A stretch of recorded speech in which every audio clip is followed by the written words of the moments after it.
Sanwa en complaining hunu say eja na wo akwala no eja na wo be ma na one ne ti no na yire no mo yefo okay eti se wo kunu famp na o ha wo ne sei o mama yen hwe niema bi yi aware ne kwan ware ansana yakosa aware no wo asa situation ni mo a wo de betimi a consulting ku se wo approach no na wo ne ka na wo anya shame bi nemom wo ka na uhuru de yin ene de obeti de upka ko bisa na de obeye no kura no esa hye obufuo mo eti if I were you me misa wo ana na metwe mpa na me yiri misa me ho asem kona wo kono ntimi nko obadwire machi obai wa chime me phone wa hunu oba no kura frɛ ama bia wadidi wo ba na tem but up till now me yiri misa me ekwan na me ko na ye papa so obako bisa no no obeka asem ya akyerew ama no be hyew oba no meka se bia be ma ni yedie nyina nso gina wo ba no so ena ye no moda wo mo nna no ye woni pa bebe aye o mo papa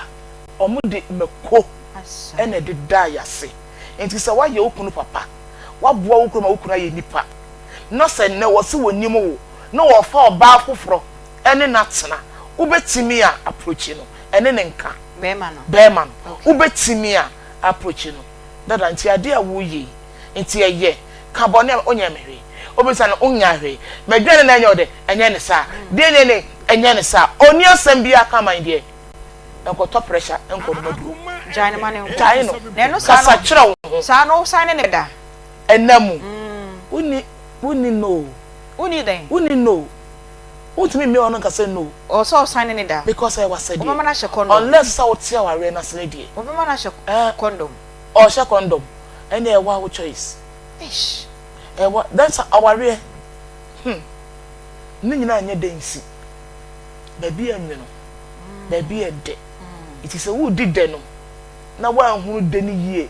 na wa fa bia nsie na wo ma wani gi bebre a wo baka koto de anwe no ete sa ahwede ne de ne do so sen nyonyo no ete nyonyo ne ba so sima ne nya kase ensen okay wo mom overcome okay de anwe no okay wo pa bu na totwene okay na sa ko de no so e ya hwede mu ana eti sa wo hwe na sa wo ne be ma ne be da woro na wo mpa wa nyusu kondoma me ne wo na wo betime so because wa pene nam no so a ba ko no so wo kwa waka wa wo timu sa kwa wo na ye wo ya but bibi nti na wo mini ntesio eti wo ba ho a ma ho kwan na se wa ma ho kwan na se so pe kondom na so wo mpe kondom a my dear ene na ware ni mo na pese wuja na eno nkofa STIs bi so sign by because ono na strange man ono bi asiwa gegem no si gem enyo ne be ma ba ko ne tena yes eno tena me kase ebetimi a yusu kondom na de ono no so wo yusu kondom ne metro o si o yusu a be man se wo mpe ene na tena wo ba bi me no na ene ye monya brothers and sisters of you okay. Because sister ebia na ware nka wo fira ase no abusua no okoye no baba no etwabo ye betwa abo no omunka de be ma na ye wo eti so bia wo ne na bre ena mo simu fie na mo timu a wo ja fie na ma no na okofo oba na betenem tina mu bi tina fie ho bi ebia no timi fo oba na mafie ho na wo mu tina fie ho bi se na wo ntimi ne nnade a se o pese wo na wo dan ko okofo ba foforo jan ma no na oba no nkoda okay oba mo man je ekwan ni ho asa manene ne nkoda ye wasede ma wanim nya sede be happy oh ma bibia o fie kra no a tuwa ye yidum entu akuti anyum because nim de otu akuti anyum be ma na tu eja no o minim de otu akuti anyum a be ma na tu fie wo eja no be pem na be ma ni ma fie obi eti entu akuti anyum nkyere okunu okay tuwa ye yinyum okay because nyame aboa wo hunu ntem na ka wo hunu so e na ko no be da ro no de yade ye wo wo be wu eja wo ma ho be ma ne be ware foforo eti tuwa ye yidum wo tuwa ye yidum a o kra ne yawde na wo di pain no esesa yo mame nko adwa mame bra so ye ne sofo e kasa no o ka bibi say oba na oye wo honam ni na wonim no na ono wansuo nyame wanfere nyame wambu wo ne friendship na waba ukunu ho no fanadanfo men ne nyaka eden ana enche bia ye be ko ne ani Congo edi nkomo but pese me ti obeye 1 minute bia sani akoko Aunty Bea enye dine so be for oba na down enye din so be for oba na damfo ana mo be maintain friendship so ye wadanfo dada maintain de wo maintain a wo kunu no wa fananhwa next oba fa oba wohu but ye say ansa no bi be ye bibi no na ebia na bibi na esie oba na waba wabra bom oba baba ji ukunu no wo bisa ho se de na ukunu koka kire no ozi ye hwe strange woman na oba ye no ba ye hwe be ma na okoye no ememe bi e de omoyire no mu nsem epia bontene dansa ono betena se aka amwohunu de wo ye no te se de oba ye ko betena bisa no se wonye hwe ade medua na nye de osidabi ade me nam ne nkoye osidabi but ebia na asempa akro no wakokwa kacha abontinsini no eno na ama abontinsini no opportunity amana wo se wankasa kwa wotifie se message enso meka se yenkan wonka ho bi intene ne se be mana kasi a chem dia sare ma biti o ende wo no wonya na wompe wo hwe nsem a be ma yike nyina se ne no credit a ende wonya na adwen so ne be ma no be de be ware mesumi to okra mesumi hia bi enti so obama wo bi a wo do ni ye betete be ma no ofie akuni di Aunty Bea obeden obeji enti sa oba no mimi ntumi mfa wadamfo na mmom me approach you as a yure mema wo hunu what I say because Aunty Bea so you wadwin say be approach strange woman yes I me approach you okay ebia meka se be mana kansem ya che na se wo na nimu a de wo ba ne be ka che ne de wo so be ka che oba no ebe ma ye wo de wo ye trufo wo aware nim na da fo no fa ho Aunty Bea nipa owotema nipa odwene kwa akire nipa owo second thought no sempo wa ya Aunty Bea kwa obetimi age atum yo na wo bi pen ye be kwa baba we bisa because how wotema asanka me kunu ba ho no kwa bi Aunty Bea me kara say obi tie one side no dia judge so de bia efia se o ka say ye yentie one side obe kama se be free nipa no tira na ye free nipa na so on fire na o ka che say mamu ntuja de bia na bila ka sa asem no munya abotre mo ntwen na ye ntie the other side na ansa because obe ya na papa ko ye mistake Aunty Bea nye nipa nyina na woda abotre ni say mame nkofo oba ya na mi say oba ya pegi be wo say obe hu anu agina so no de aye de nye obe ko achi na wo ye de wo no hu nti Aunty Bea ko nipa na nim wo ye nipa oye nipa debe nya ntokwa kwan so Aunty Bea na me ne ma bisu ya adwene pa o wo pe kwan be fa so age ukunu wo ye obi a wo pe nagin wo ye obi a wo pe kase se be oba bi kwa nya ne dem ye enna no be ma na kwa bonta won kan kire no na wo be se wo gi ne be fie na dem no nya ne no oba on sa bet na ball animu ana wow ebade apamo no enti dikan bisa wo ho se ede ne eye ya ema ne koye na wo hu so se wo ko nipa na na se enye ntokwa ebi Aunty Bea enye ntokwa mati wai enye ntokwa o de me enko Congo ointment wona me ni ndi nkomo mbra ye ba be activate phone lines na mo amutie ye no mo so ma ba me side me pe mo ba me side no ye side na ese ye kokko no aneso ni jandam ni ba no pacho ye ba se ya ye the Congo ointment okay aba na Congo ointment amanfo aja tumu pa me yusu na da bia share strange woman na waba wawie no emu no ebi mo ho no ma ya na wunnim no so ehu ebi a me maware na me kunu on de ya ka se me ma ne de bebre na se bi o mo se mo ye o mo pe o mo mpo ade ne de ye be ye side chick ne ye be fa na ofa se bi obi munim nyansa kakrenti no ama wo oba no kra wo hu se eye wo manini e na wafa no okwa chi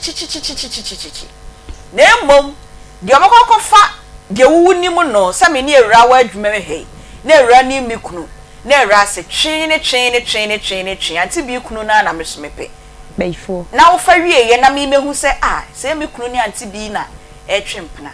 so this one day I know the strange woman in my relationship, in my marriage. Inti ano sa na wose me chi ewra na me bu no na ma fa oba ka ho na ma fa pegi aka ho na ma baby nkosi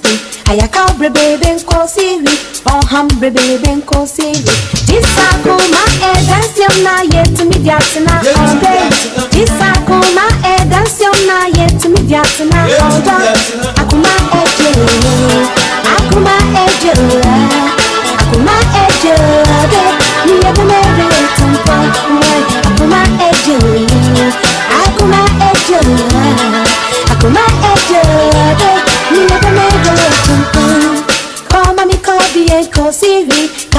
Babi and Kosi, Asanti and Kosi, and you bring me and Kosi. Jisakuma that's your na yet mediatina obe.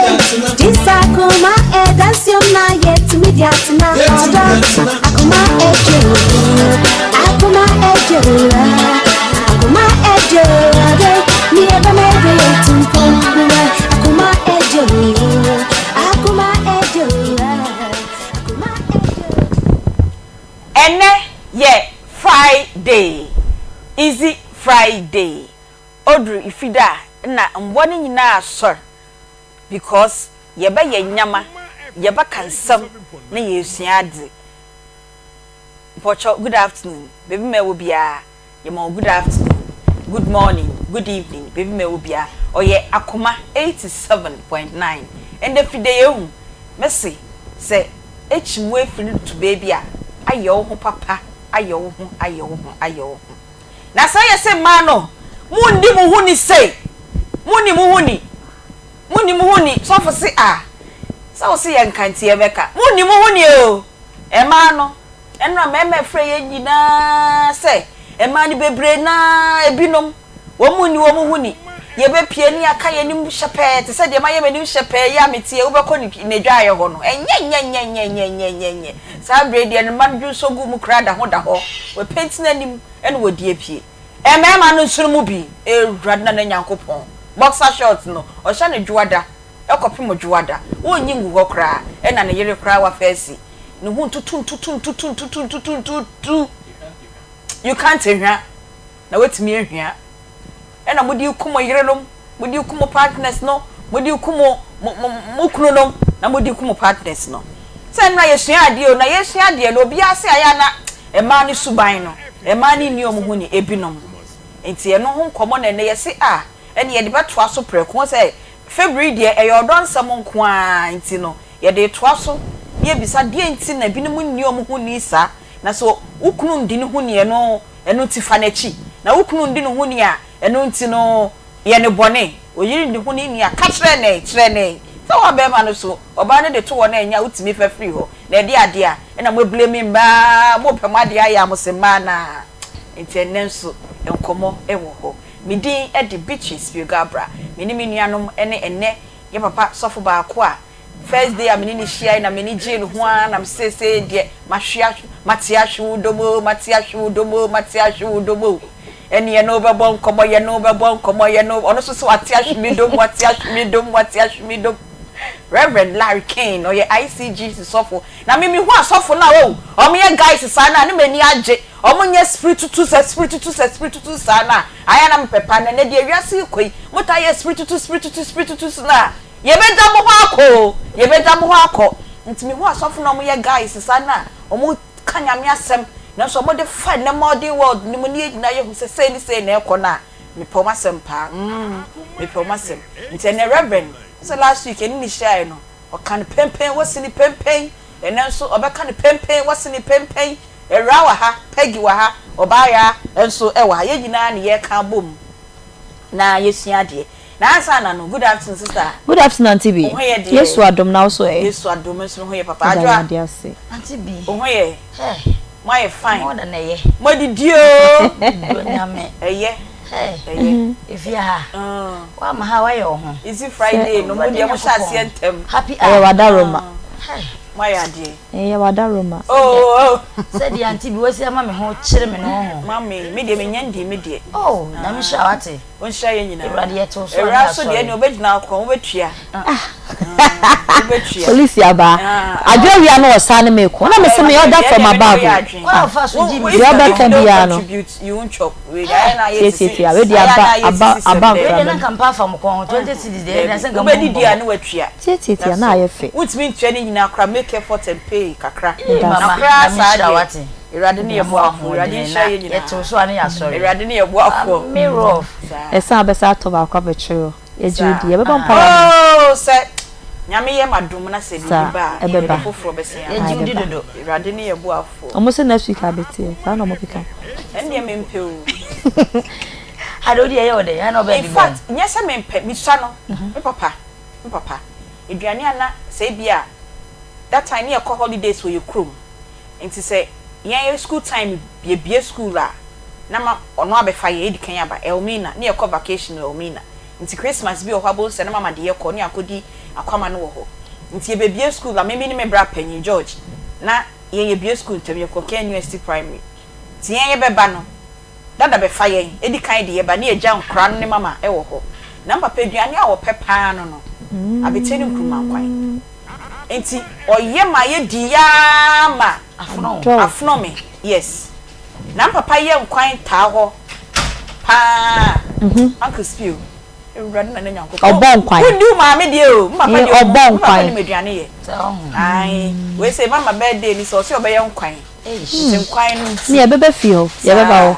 papa ya de because mama fa item 13 wan carry nta sa ma ne kona e bibie o bizi enti obon nkwan we papa na se obeye enti ene na ewura mo ene ewura me omu nno mu di but me kra sometimes o me count me do but e bia me di ene fi adama ho no na abedi ketu e mo ye eni eyi nkuma nkwan dia e dia se nkate nkwan mbaye nkate nkwan ye onti meya ma don worry nkate dia me ekikame nti ende doctor etria me nti me ni nkate me di na so odin e bia me di kwadu bia na me di kakra gu nka ane nkwan ankasa de ken kan ye ma so odin ne mere fi ale me wi ane me ni nkika me we ya she so de osima all right enra no TV ye bon komo kakra fa the strange woman you know sure yes na ebi mo se na mo se mbakwa akobo wo mo da bi ye nye tutrafo ye nye violent ladies enti de na ye pese ye kire se sometimes obi ntimi ye wade ama unya yanka obebo no but ye srema mo nkobo no ate say asofo ne say befriend your enemies timu de mo befriend mo enemies na amfanye mpaibo na onamfo no omonji mu kunu mu saa enti pacho ena na mpese meka oho ye de Ewade adom eye ya ba ne so de ne ya ba krante ne ma ye ba wi ni nyina ne ase wono so ti bi se de no wa wonim no so ma me free ball ga besra wo na ewi ase wo ma me aka nsinsemu na ye nim kwan ye fa so ade che wo ma me na ade che anopa ye nim se ye ba na nka kire din o se ode shi no da so wa ade o da so wa na bile ye no ho adwuma bi se ye nsi nko na okọ ene de kana kuma na onko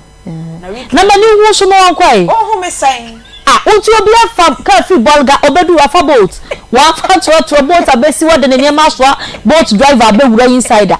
o ma mi hu so be hu me hu di ohu me o wa hu yiye nkomo na wo bo no wa hu yiye eja wa ma wo papa na me ya dom na wa so am be ha mo be hwehwe ne ba udwane nkomo na wo bo na fa ukro ma me asa ye do basic mama no ma me ko ball ga na 5 and running mic di bi dwane fifi ha bi pa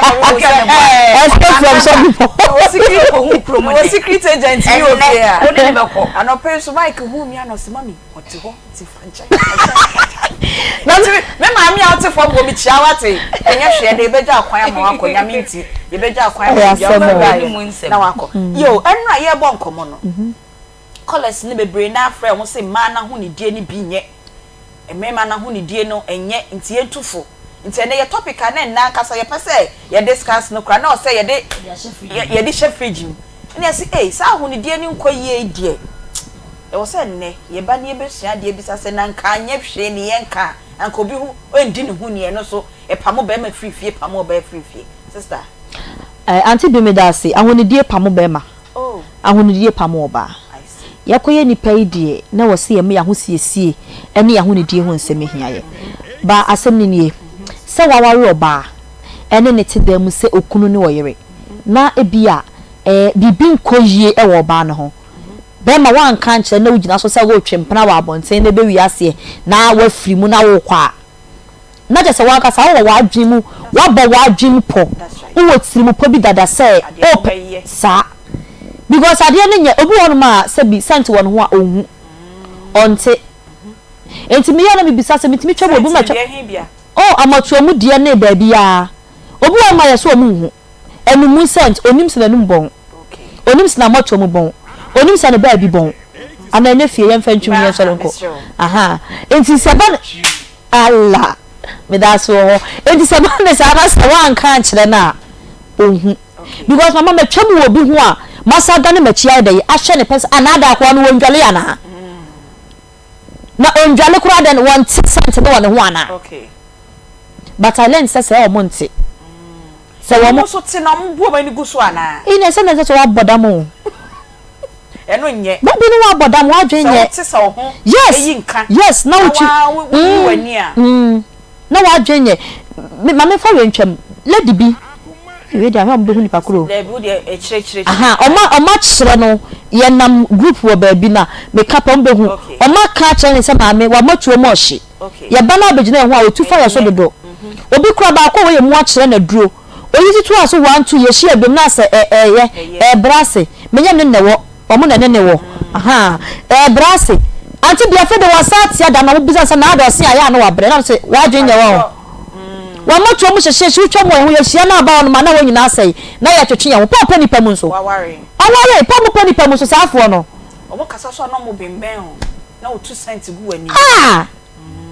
amoto mu kankan de no mu kankan de yesra mu ba bi ne ntimi modi a ho so de e wo de nde obie so asante no ye so bitimi ba wo de mo ba timi ba ba ma bi dem obie so a wuni na akọ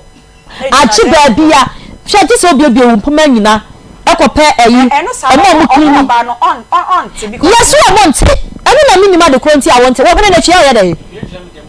oyiwa spati so ko fa bi wani wo so ko fa bi wani na wotwe mienu no otu kwada na ma me nche na da oka no na ne dio behu ni ewo anya dio behu kura ni etimi pamo oh yes Aunty Bea epamo enti yesra ma no omunyo mu ho adwuma na omunyo mu ho aduro na kankan bi adade enye okay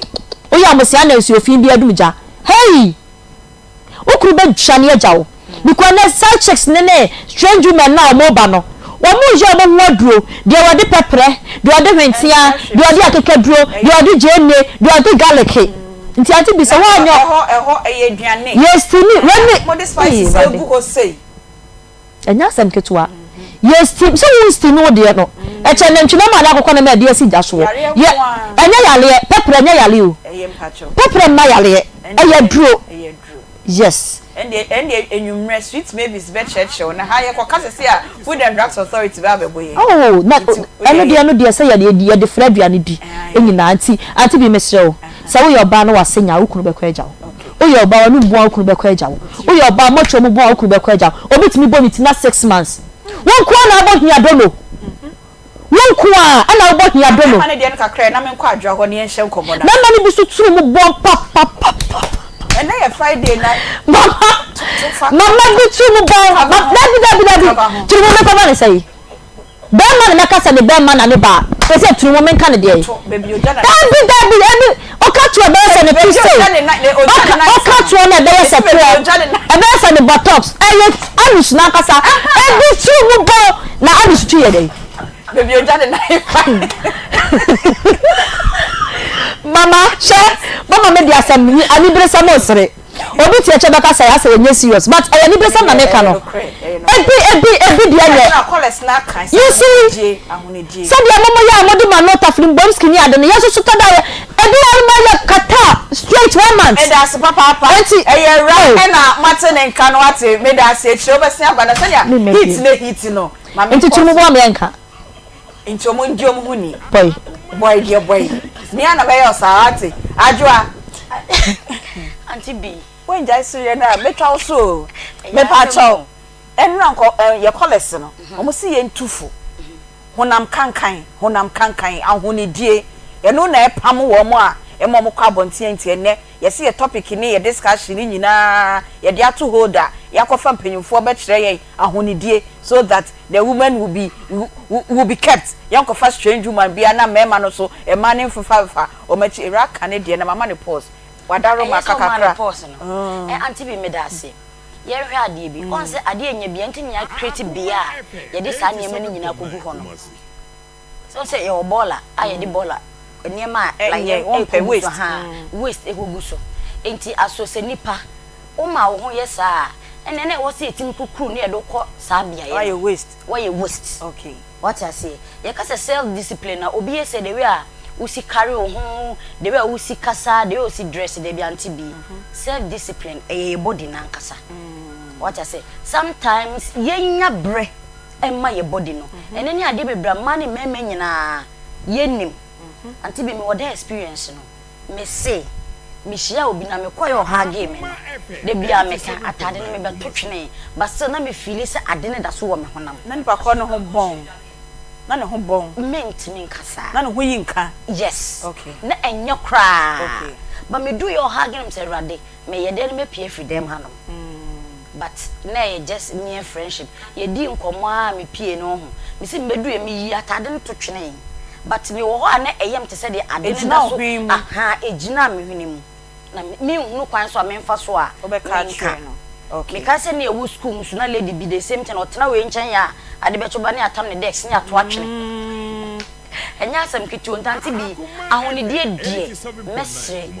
woka bibi se erase se wan ka nche nipa no na eno be mo wate esi abontena Aunty Bea ye won krofo bi a wo ho asonya wo ne omutu anamo na wo hu se sa na omote eye after so ma ware wie no no mo de niema bi yi yo mo ho ano no mo ja wo mo ho kra obu anya ne dress no obe dress all right ba obeti mama pampers abo ne batoa vitanopa akola ni da sorry na abo 9 na Johnson en no ma bofra ne to be ma bi wo hu sa irritate no because wa share overall no de ada na Johnson aye pampers ni ma na eba akola ne to no na ma hoka na ma ye busy as o de niema bi yi no ni busy na wa ye no so krantuma na body mu na wa ye busy na body mu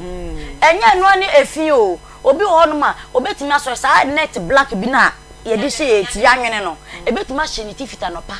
ekopema wi 12 all because ye ne se owo fie owo kitchen tin on pia abontene nti ensem fata so obeyi sa de na de be bi mpesa I mean be sexy look neat nyebra wo pia abontene no nko na wo se oba anase bema bi so mo repa Aunty Bea me se ebetimi atim na twa te se de se bi mayanka fo se kan ye twa ore na waken ai me mom de nyamie num no obi de ewu se madam fo be makra no wa irrespective of who you are me sure mo repa me hwe na so mo re nya me ka cho se mpa cho kona no me de se wagina ba akompa enye we but obo so we jai mo re ni na na fin ni ade ni nan mo re say ne mo re wiye papa sheshu me pe anti ka wa pa ya de no pesa na me hwe also that is the rumba bunny en shade o hwe bia hene ma na memma mpabo ya ni toast ni ade echu na say o mo refu yes na o mo refu bi say na de na mo sa na mo re na se fu bitu no anye enti memma na no so ya o mo hwe na o mo bubu na enye neat eni say na me feel say bia what's one finger in the air na papa na chiro and dia obat na ha na wa ye na ade ya ayo na mo de yere and dia oba na bisa no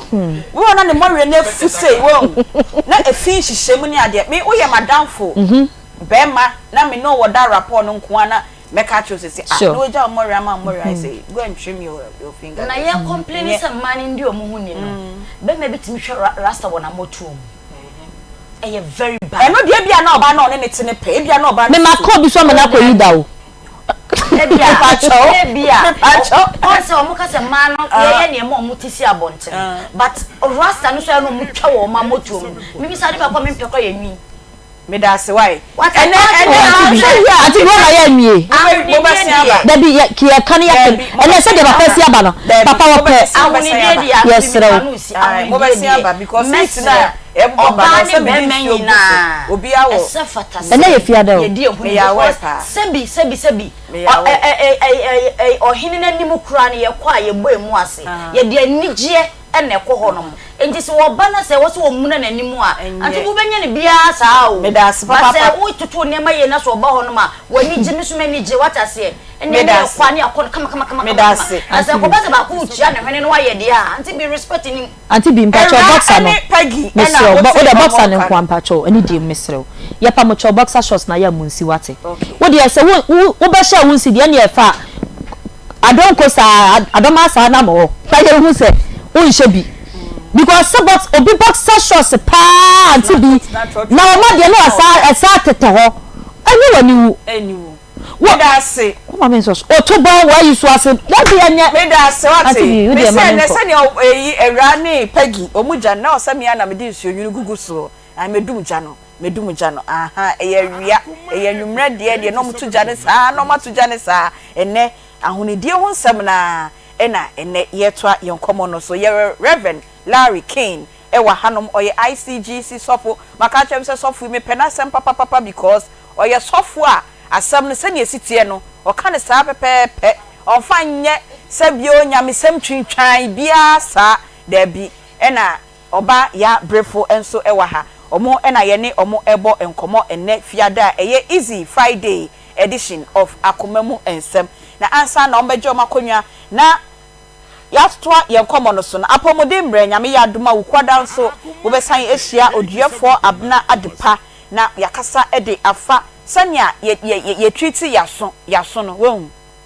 na odi niam enum na odi niam egum na odi niam takrai omudi nu aso mu saa obehwa na afi waso nesi ebi musu dware a esi nsuo kukom ni that kind of thing na obi on aso no kra onim say a important part of the body nti on take care of na so no nti nyame ya doma wukwada enwumre aso caring for your ears eno ho enkomo na odiefo abna adepa ye de ebebremo 7 to 9 p.m. Wednesday ewo Akoma 87.9 Glam by Tina Makeup also NSC me homa me hwan fefe enenso me di dwumedie me de ebremo Tina owo kuma se yese mo am wan kran mo tai Tina pa unfortunately Tina ewo kuma se nti mo ye program bia mo pese Tina be ye makeup edema mo no mo betimi afre Tina ewo 0544 466280 0544466280 Tina obesiesi ho ama ho aye fe Reverend good afternoon. Good afternoon. Pacho ho ye de nyame asepa ye nkomo bia na nke ye bebo no ye no ye de ahye fridge because enra ye di nkomo ya na mema ne se yesre mema ne bi ni omu ni ese ne ye de betoa mo ye de betoa so because ye say love month ne de ye kasa ni nyina afa odo ni ye ma odo na tena fie nko a ye si match ni mu so de na ye Ghana month ene no so de friend no ye nkonko a nti aka kakra na February na ko na wie ye de fa odo hu bia de ye de bremo ewo Akoma mu nsem dwumedie so eba so Monday to Friday 12:40 kopim se no me nsabebo bia ene ye de dwumedie ye de ebrom ye Kumasi Asqua ena ye wo obaya brefo Aunty Bea Kales ne abrighto medase boko de Erade adom de nyame ase Erade adom enra se nkomo no wa uti waso na ho ni die nsem na ene se ne ye mfa nto so ena de ne na nke pese ye kana de ahonidie na o se ye to aso na era ni pegi adi kan asoja no me kwa je se me si wakam ti misre wo hu pegi de wudi che se wadi era ho de not here ono ye era one to ho no se wuja no hu no so akasa wan kasa obebubu abrosan nyina agufom na mofo ba be chira ko na asem na kan bum e ti wase na o se me dum ja no ana na ni kwa se me dum no ye wo na amre se ye ne ni wadie ha me say adani bi o ka se bia me du fia na ma me frem na ma me si mama mpocho ewra what na baby da e bo odina e be ti se bio be dimini omo te ho no o se what na ho da na me se da bi on na ho do sankofo no na o mani so ahye sankofo no na wonyem wo mo na wa anwo wo be pie furu kotodwum obeba oye ne den obeba adro bi agu no so obeyi agu nche oba o se nyami ni na so ntina hodo so o se eh dem no de yesuo eh sometimes we hear u refie bi ma ye wodi wo ye din ene ye wodi wo ye krakrakrak ne ye wodi wo ye fra emeka me o kan dia aha nti nipa na e ba asem no kosoro a yesen kofa de wo dwone mra meka ena de ono so feel se na ne e de se ne obi di be hia wo nti sa na tie e wo se enya bi wo fie ha na se ma mi e wo tie anim we ne se so bi wura ha no be ne ho hra ne ye atena nchen ne ama no akwa face na se akwa fa so ne mic the sneaky me free had the call you know hey seven was secret agent we were free minimum cry hey asam to wa yo and now you try your come on so nyame adom ye benya enough time kakra me share your interview list na omo nonsense okay ye benya time ne exhaust topic no papa mama sha say free ho and am sha say free oba ho ahonidie oba mama sha say free oba ya brefo ahonidie both ways ye ka say ahonidie a me pa cho den ya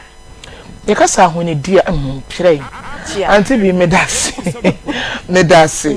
me chia watiefo eni ahwefo nyina ye kasa ahonidie ya ade a eye bia ehote eho akono ene ho nso so anika ene eho nso so ehwam nti se ye kasa obi edi ne ho nia ejina niema bebre so udru ho no ma na eye wo den se wo sori afri nipa kro nchen ana se wo sori afri bia ekro no e wo se nipa bia no wo ho a ahonidie etimi eba wo ho na wo ho ye nika na wo ho ye akono na wo ho so ye wo ase meto na ma mebe okra na em se my lonely ahonidie ofrefre bibia ahonidie frɛ odo ahonidie frɛ bebi obi re ho a oduru nkyɛn a ne re kyeche ɛna ahonidie ɛyɛ biaye bia obi anya samu a adan na dwendwen a oduru ho no ma na ne re ɛyɛ fini ha no because niema bi o tete wo no wonya different flavor bi wonya different scent bi o else emom dia ho besa ha so ye kama pa o ahonidie frɛfrɛ kesa areho ko ho a areho no eteko enigye so ko ho no ma wonya enigye ne mo enti ahonidie die ofredom na ofredom no wo kon so a onya hotoso se kwa me koi ba bia me koye me hu se me hu atome na kanti bi ebesime aba se wo fie sebi na areho bi ato ana se enkwala bi hawo ana se obi asini fie kama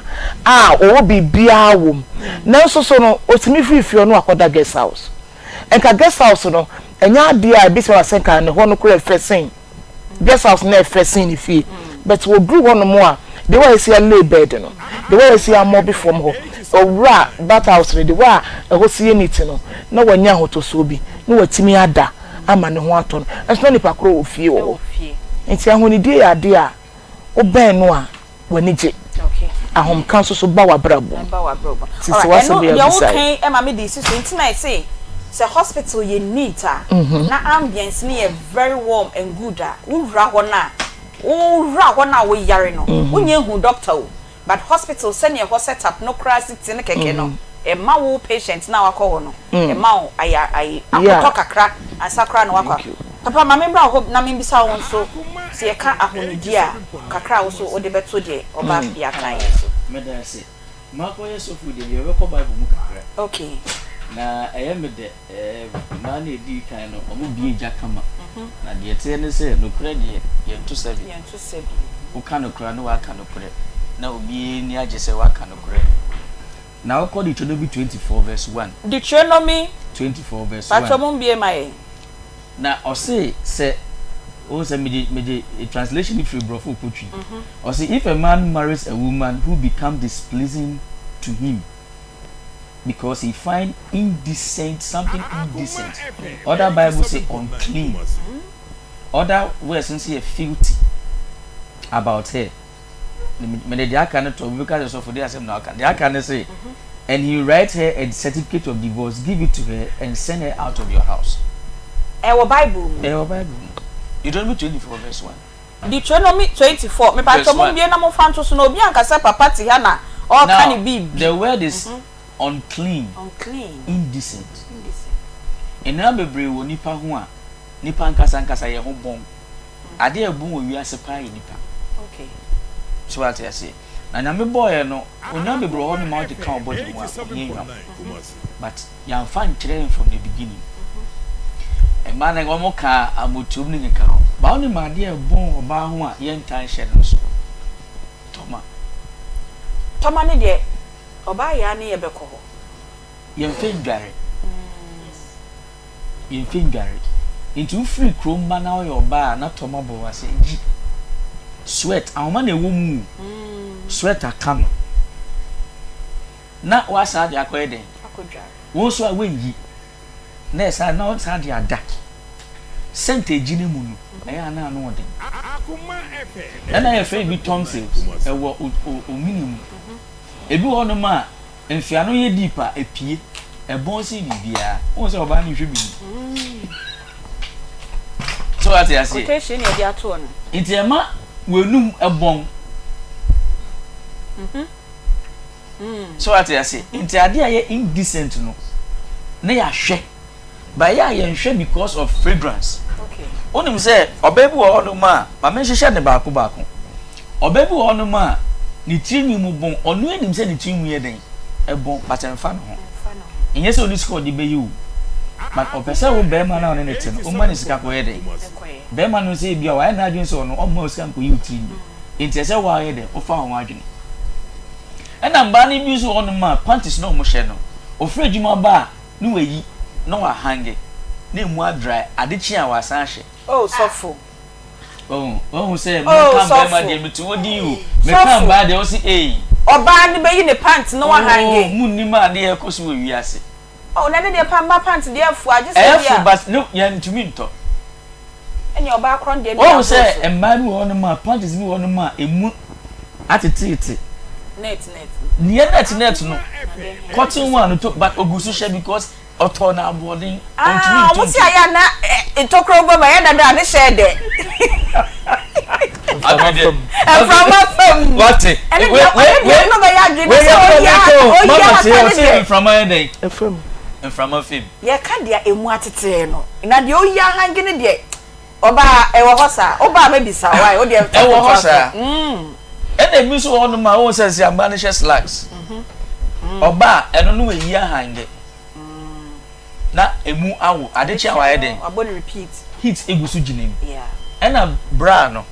especially brown and black no moon tensi no crep me dance no crep papa inte no sa no sweat ginemu a na no so ayeden eyi scent ye mbe ma no te se dia ma hye ni ochina na esa ayeden show ochina na esa ayeden show sweat akomu but won say ye kan say no say nipa na ne te no do wa obe correct o bobi on ma correct no ayeden onfa intina oje ho scent ni na ayeden epie afi ma hye shoe a hye socks say heat be gina me now na o come worry asem obo on ma foot roti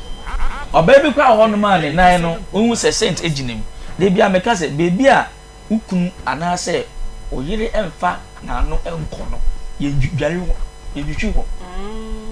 bebi on ma na so echi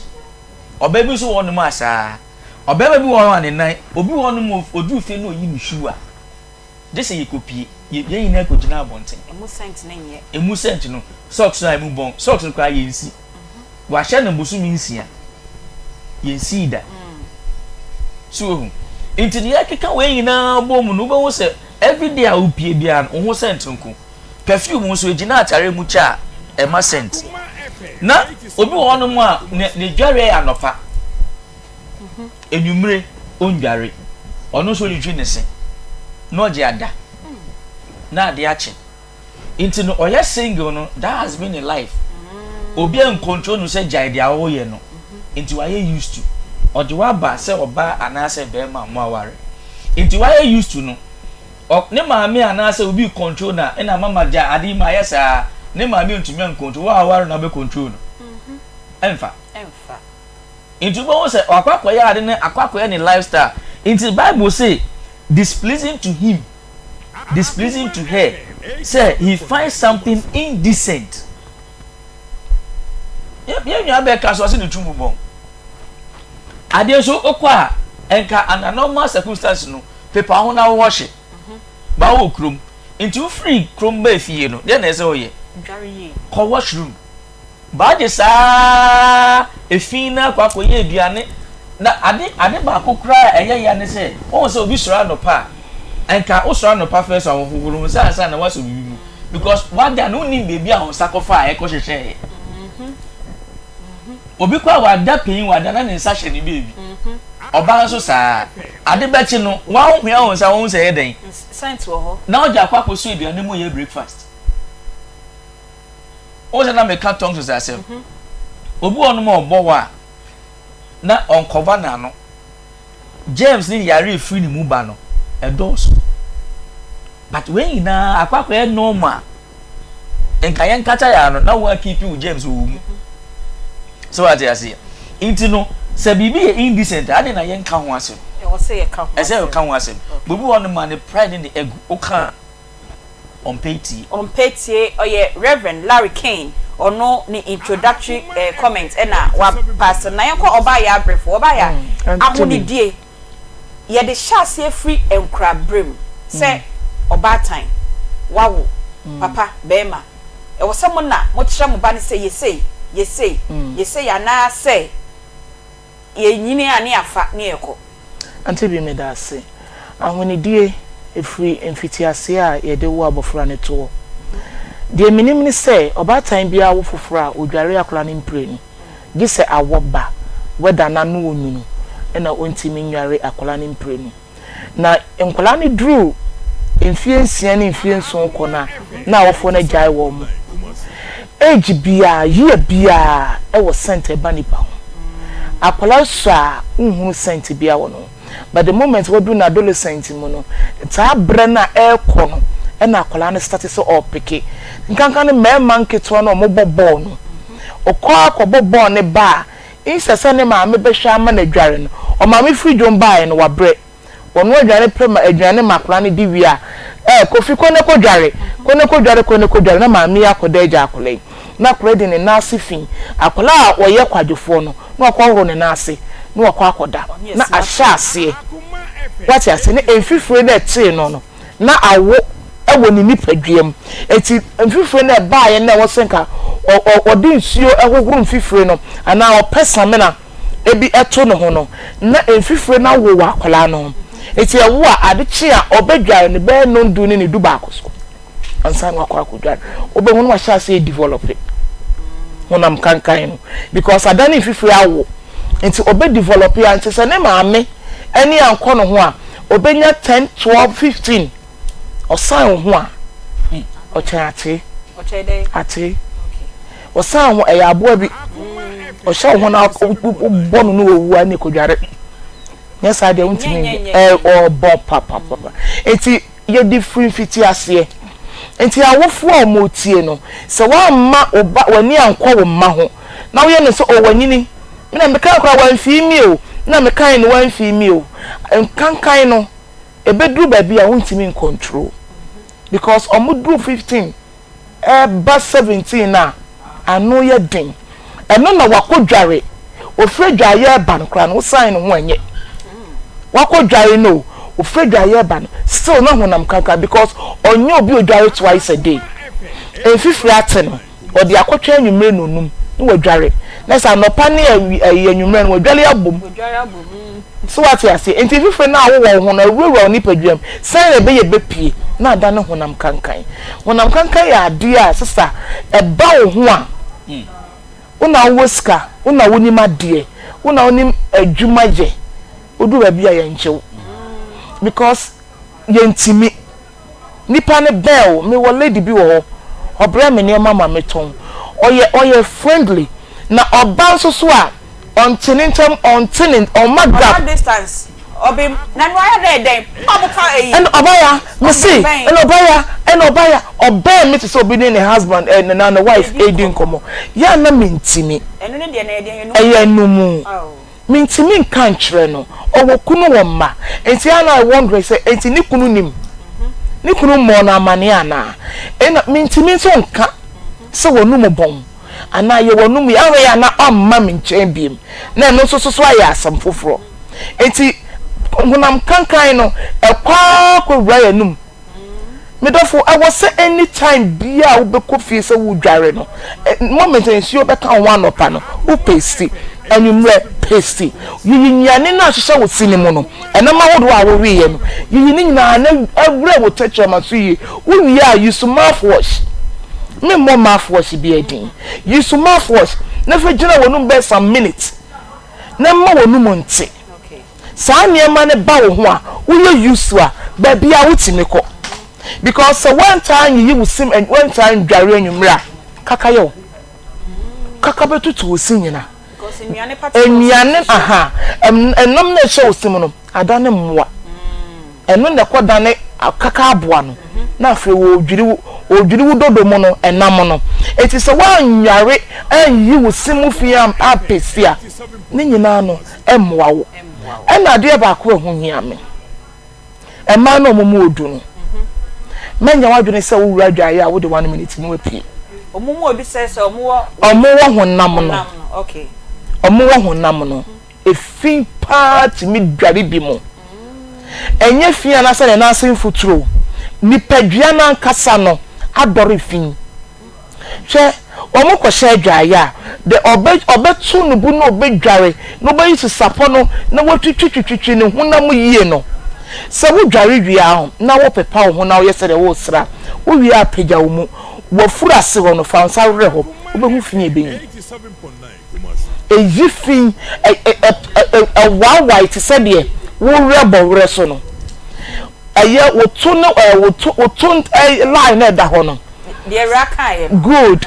fa wonsa udware wi a fa wonsa fa ho wo be hu fin e be wa wai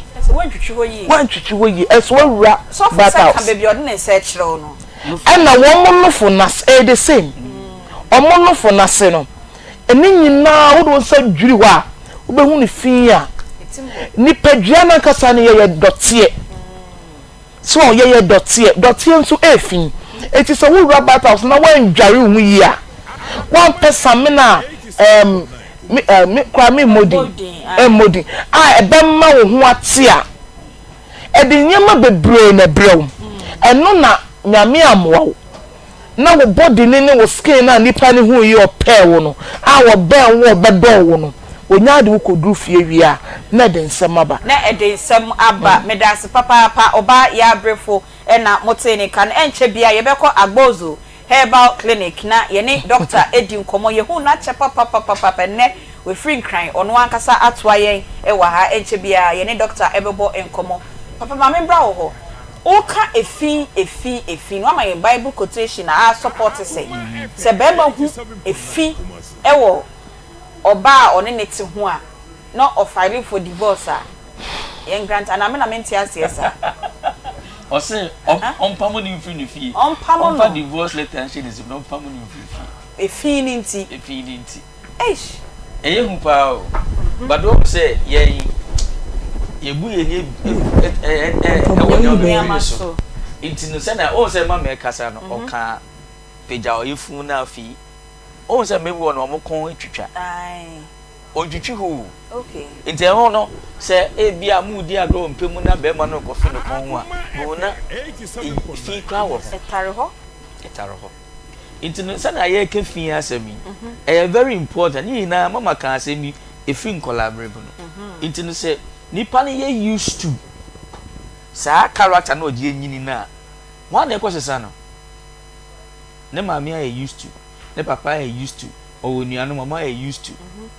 so ko twetwe wo say and you see sometimes o can say mothers na bre fathers na bre and I say fathers so cry hwe sakwa no ayede o say ko hwe oba no but the duty of a home and the responsibility of a home is a father. Is a father. Remember, na what was so na mama nko agbozo herbal clinic. Doctor na nkasa. Doctor you want to work all day. Any official pass up here share. I think come to you. Any young kwa agbozo. Don't need grace at that room here. Mama arefo nyina agbozo herbal clinic. They said ya ba na ye ni ma be di nkomo no mu nti na ye wa na ye de moto ni say no man has an expiring date no otipenu hu de ba a kire etimi mo bi a good afternoon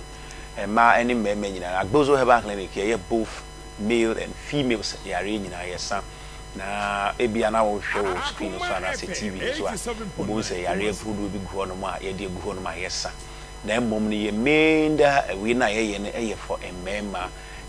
sexual problems no and then the major we are agbozo herbal clinic treat pa ewa ya hye na ya na agbozo ye ba yensem ka no ya na yankasa enchiri we enkamfo ne ho na mbom no onyuma na ekire enti ba betena ha na ya ka kire so sabi se ye beka ya de bi na sabi producer o hwe na hawa obetu anamon na de aba ya hye na ya hwa ma na ya treat na eko nimdia ne de yankopon adom ekuta agbozo herbal clinic oba ya hwe ya de bi da so anything about sexually and anything sexually bi ano agbozo herbal clinic treat kama na ye ya re ni bi aye treat ya re ba kwa ye hu se ha mamfo agbozo herbal clinic o hu adru pa ye di treating for powers excessive power a friend hemorrhoid de any hemorrhoid ya de bi asebi grofo bibri eja wo nan ya na wo mkokobo epie e de aba no kwasi bro ni friend hemorrhoid na sa problems we know eya na koko nkiti e wo ye ho no na etumi ekọ ni pedue bo na akoda na ekuru e wo oto nti etwa woto ho no mo saa na se ediko mu a wo se wugya wo nan ya na epush na out na se wo ye be ma dia eya na effect ni bi sexual weakness. Because why am I saying this? Because I say otono uja onina say epie eba abonte saa no a ema emframa eku mu ema eko affect the testosterone na e produce hormones ma odinya good erections no. It is a way be man na ukokobo epie e de ba pa na say uja onan kokobo ni pie gi say odi ade epia ekokohwemu a agboso heba clinic e wo drupa ye betreat ama wa ebeko yi kama e de ama wo na hemorrhoid de ye enso no se etumi ma sebi mframa ewura hunam ana se ontini mukura ma ontini mukura no eno nso etumi eye wia and secondly it causes severe waist pains what you say at times no se o hemorrhoid etumi ma sisi eye wia eye papa and obi wo no so akoja ne nan a etumi nya constipations bi mu eno na eka ho emasa hemorrhoid we eba nti se utie me na ugya wo nan na ukokobo piem ko ada agbozo heba clinic ye be san e de ama wo ye papa ye kira kwan no ye wo branches ne 3 e wo the whole Ghana hanumo na de edi kan no ye Kumase hanumo ye wo dichem so me 5 old insurance junction pair na agbozo heba clinic e di ejuma oba ba beto doctor me ho no ma be ba behwe ma ba unti na be Kumase se ye ba behwe nti ne se oba yahwe ho no old insurance junction pair e ho ne wo dichem so he ya ebia your numbers na open ebia utikee mu anasa una baby no per numbers na 0553 41 77 52 eno Kumase hanum 0553 41 77 52 ena obank na ye kwashima na ebe kwashima Chiefs Palace na anasa kwashima na himfie no udu kwashima traffic light na somebody si wakakraka pa indicated directions na ewo baby ayewo and also 0241 75 02 82 and Accra numbers so betumi aframe wo so and udu tema your community 25 Savannah Junction and no voter region kwan no so and as Dowenya honomo kwan no so na yewo baby e from Savannah Junction ho 0557 40 26 96 enti hemorrhoid wasem na makano eno so enye emema nko na yehwe emma nyina edeka ho if is a ban so sabi otumi nya this severe person ema cause anal damages and say anal infections ema nso gya wonan sabi moja eba anasa kokobo no epienti se kokobo yare na ha wo nko ade a faba agbozo heba clinic e bebo ye na ya saw ya de na free home na erectile dysfunction no say ebia mpanyifo no ta free bisa doctor me di 60-70 years and above na say wunyina wo say obema ewu this is the question no adibia ewu no wo say ototwene obema ne sen ho na say ewo ho na say sabi mpreduasa entumi nsori enu nkire say ewu na emom yare na aba it says unya erectile dysfunction problem no way from 60 years and above na obema sorry emu ntumi nya dia ni nyina no problems are ebia hormones no na imbalance our system no ba gozo ba clinica ye be mo wadru na balance hormones ne back ye be make sure say ye be revive testosterone no na produce adequate hormones at the amount na also which mean good erection how to mean obema no sorry a wo the bucket sense so eyi oba ya so ho no ma your evidence ni bebre na sa dance ye bebre testimonies no doso obu 80 years 90 years so the bema no etumi sorry if we say enkwa no ewo mu dia everything is possible and not agbozo heba clinic say no man has an expiring date enti bema umu ya obema no engu enti erectile dysfunction no so obi wa na ondru sa na mum ebia na yare ba ku mienu binti ebia na unyini ye endo 60-70 years na mum no ebia pressure and diabetes bia ma obema sem ayemra be part of the only place e agbozo heba clinic bra ya so ye honum na ye ma wadru na konum na ohunye de ohunto wo Kumase hanom a me say wo dichem so mean 5 old insurance junction doctor e ho na metina na matwe so baba na mahwe ho me pa cho 0553 Kumase 0553 41 77 52 eno Kumase 0553 41 77 52 ena wo Accra na wo hwe me ana se be bia wo hwe the whole Ghana no obetumi afre 0241 75 02 82 and a Tema Community 25 0557 40 26 96. It is so ya dear who do it. I count the other interests. A premature ejaculation, and no come and ranty and a sub previous moon to me and Chiremo Massamono. They be a make us and yet we stitch an ekutano, and yet tinting, and yet Gramina, we are no chess away a bema. Then Momuno, and pre Adutuahan as a minute yahi, and I want to know a dink to home, a woman, now on no energy, and ranty be bree. Your girlfriend's age, and you don't know because of say, you into me my man ritual more orgasm. Just me pray the answer. Yeah, cook masano. Na anasi if you are air quackrano, na bear man dear will do a juice one edges we see. A passa, a man any new. It's the premature ejaculation and an air hour. Oba goes over back in the Kayaba. The end of course premature ejaculations. The Abiana one cast masturbate,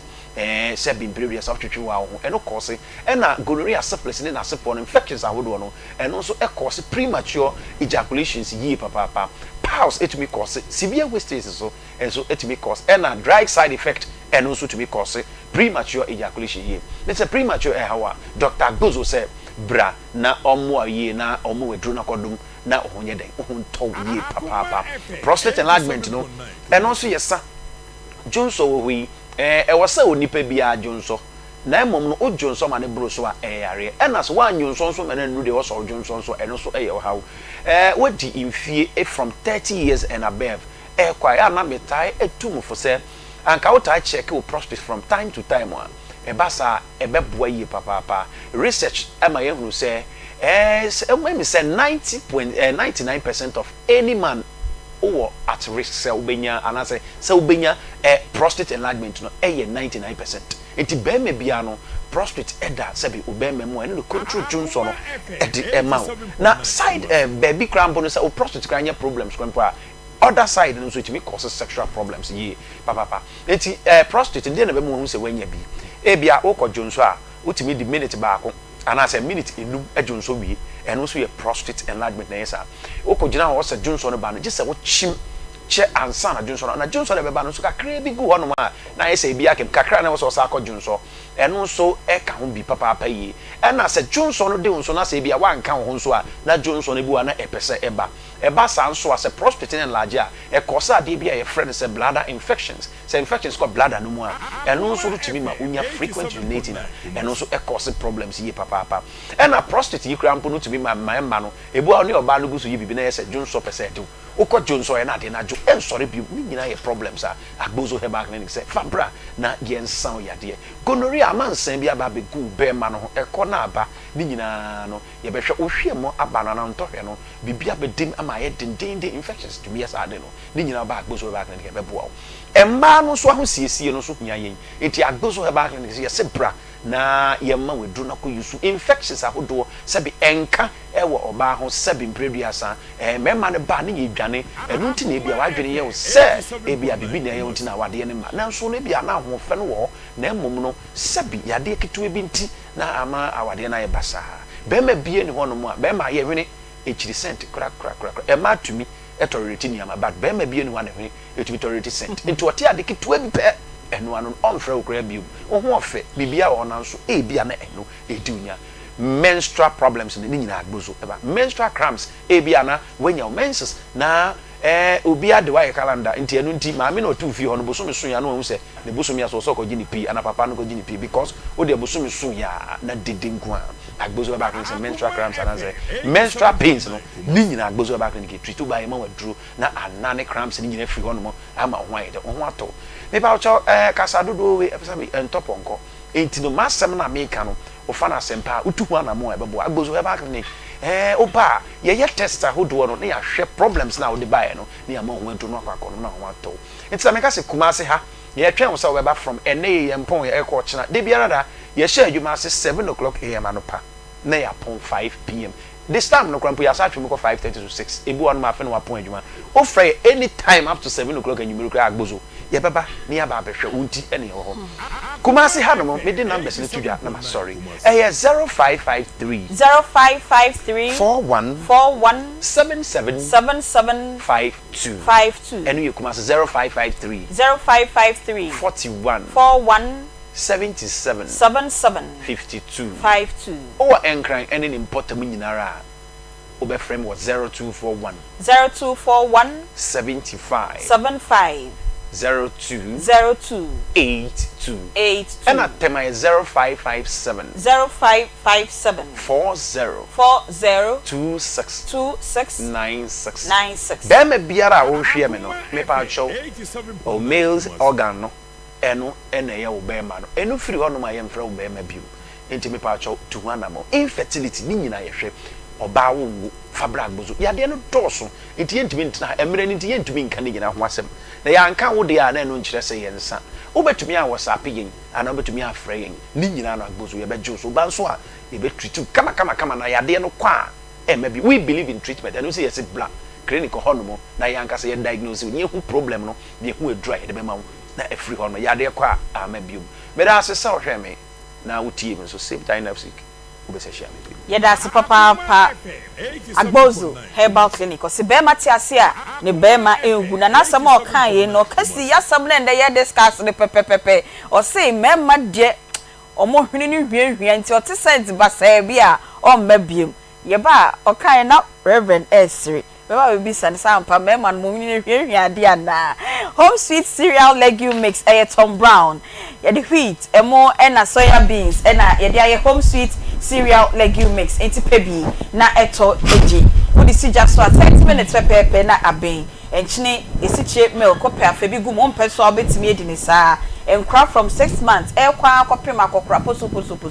abrewa poso etimi edi obenye bi ewo poku trading KJT a Dr. Mensa edum KO ebu akwa ofeso tanoso na atonsu so wonso wo pebi etu atonwa na wafre 0246 697358 and 0546921728 Charistic Ventures Eddie Eno Zahara Enupano Abedjama so Food and Drugs Authority ensa shase yare bia eteto no kwa abontia wo se open Zahara herbal products no obenye bi ato obenye bi ewo pharmacy chemical herbal shops nyina opedodo etu afre 0246 348334 and 0248569335 Reverend Larry King na wanugu asam so awo kana agbozo herbal for ebem na ne kasa ye no esiye die mu o se emema mo hwene no ehwiehwia enti se wo hwia na nya okwa awo mabiem na wo hwia na nya ka kire ne adai nti na eno no uja no maneko ana wo fa na chi oh se da because we want more catch na ofu se wa ya no we did not tell because a sensitive area and obi so on more no on tese ebon so what I say okay but many obi di nkomo or going to health fem na o catch me say obabu ni sa o ye the nurses na no we are o say 3 days interval bi wo ho normally eya na embema no entumi ma omo ntwen o say ya nsuo bi efifiri mba no ho ebi wonu ma ebon o say sometimes say only oba hia at that period na eya na ebon no to aso I don't know how true is it but ma sometimes ni eyi scent okay into the name bi wo ho ma eya won say ye nkyere into ye nim but my memfa we so to aso biblically wo hu nyame inama ewo wiase ekoso nyina ne o bible mu oba weni ose wano meka your lips and then your mouth and then your breast ni no bible mu oba yes mema mu de anim na then say your boy ya say yigine we mo de the style bi anim nyame to ne bo ase enwene ma I see so what I say inti be ma di bibi ka no ho a onhu na ho first say no oba di be dey o say embassy eyelashes bible ka ho ase o say your eyes behind your veil are doves o wa no ma do say na ni tie sana bible describe your baby Into the oba person in here then efe or person na no eye soft e shine for kissing into no oba na no ye dry and o coffee na no no dey take remind den afa na no eye bibia it's in booming into oba na enu mbon na e bia normally wo no yire wo ho na bia coffee na no anopa na e bia na enu mbon on person oba dey obeba otwetwe no ho because women are omo be oba ba udem na cent obetumi aka cho cent ye den e wo udem emema center ye higher ni yakọ oba ho a no cent wo no ana say na ye ka na o say sister no nenu we send by entisa oba de okay oh na bible also can be o say oba garment emu ohwam o say me hwe bible na America o say oba nti oba ben wo na unni obi wono ma be mas many lines are it's a turn on nice perfume body splash be ma di it's a turn on into no ye ka say na we nyina free o single life no how are you cultured yourself akwa to say ethics okay into no normally mbema mo fan che ba meka mbema bibiri edware nyumo mo twitwe won se 87.9 Kumasi na no pa no kro mu twitwi mpo ana o se mbema nso bibiri wono mu a obi wono obeka se omi nkobi mankobi bia nche no na wakọ ohoro no ho dware okay masapo enka on body this semra enka on body ni twitwi ho ana afa obema na eda we nim no fatu nsem no twitwi ho so fun pacho kan bi mam obema na eda eti da wo mantem no me se fatu nsem onsa yemsi na fa sapo ne den because che wo ho sa che na ase no efi sa che no round no si efi tumi e den e ko be ma na no eche ate na e wo ho esi ate aha twitwi ho okay because what you saw the whole day she boxes him Joso no ebi ko boxes no mu e kan ano no heat asan count na o hwe baby out testicles no wo no line bi da house akosi boss na ase akosi o anus no momo de atwitwi ho eno betimi atwitwi okoto abetimi atwitwi mengi na wontwi okay koto squat te say my squat that is it o shwano ne oju gu hunsemu a untimi ntwi ase untimi ntwi but okoto a obenya access ba be ma ne de ogina ho a na oja tu hunsem na otwitwi anu no otwitwi hu yi because shaft na e wo ho no eno so e carry fi na pese e ma obije bi o ma obije no asama testicle sucking efin kwa na ekọ ba de num yare nkwa nti ye di ehuni e na afa emema no boxes no me pa cho o de o hye ni dey a sisa obi hye ni de na wotwe mienu eno ana oje da na o se uyi mframa gum mframa no so uyi mframa no gum a particles ni na be gu hwo aho na ginem adechi a wasa fa the same atare na na oji kokro enti obekokro ma ba obeku ejuma ba no na sent na egusu ye den ejina ho trouser ba ko no wa hye the same trouser hit nsu ginem na obefie na esiko dware a o se na manko bebi antimi dware usu fiabonten na eba se na hit abai obi kra se dware bebra onya body erosion wo hero dide so enti ye kan ina ni na kosi say o ya single no how were you culturing your life okay now I mean kind bible quotation you na yen call back so or say Song of Solomon chapter 4 verse 11 or say your lips drop sweetness as the honey comb my bride and milk and honey are under thy tongue oba asem no kanu milk ni honey e wo ba chekrema ase won so aye coffee wa no twitwi wo se e honye into ebe de yenya milk no honey no into debe bia no yesa be ma mpekesi no ba wo ba no ndi hu ni into no kunu kwa mpese obe de obefi wa no so is a try won so be ma no so saa ye ke obi onu ma 3 days odwitwi ne se odidi saa na gugum Inti da obeka so twitwi ne se no ese nso so twitwi a within 1 minute ni we wie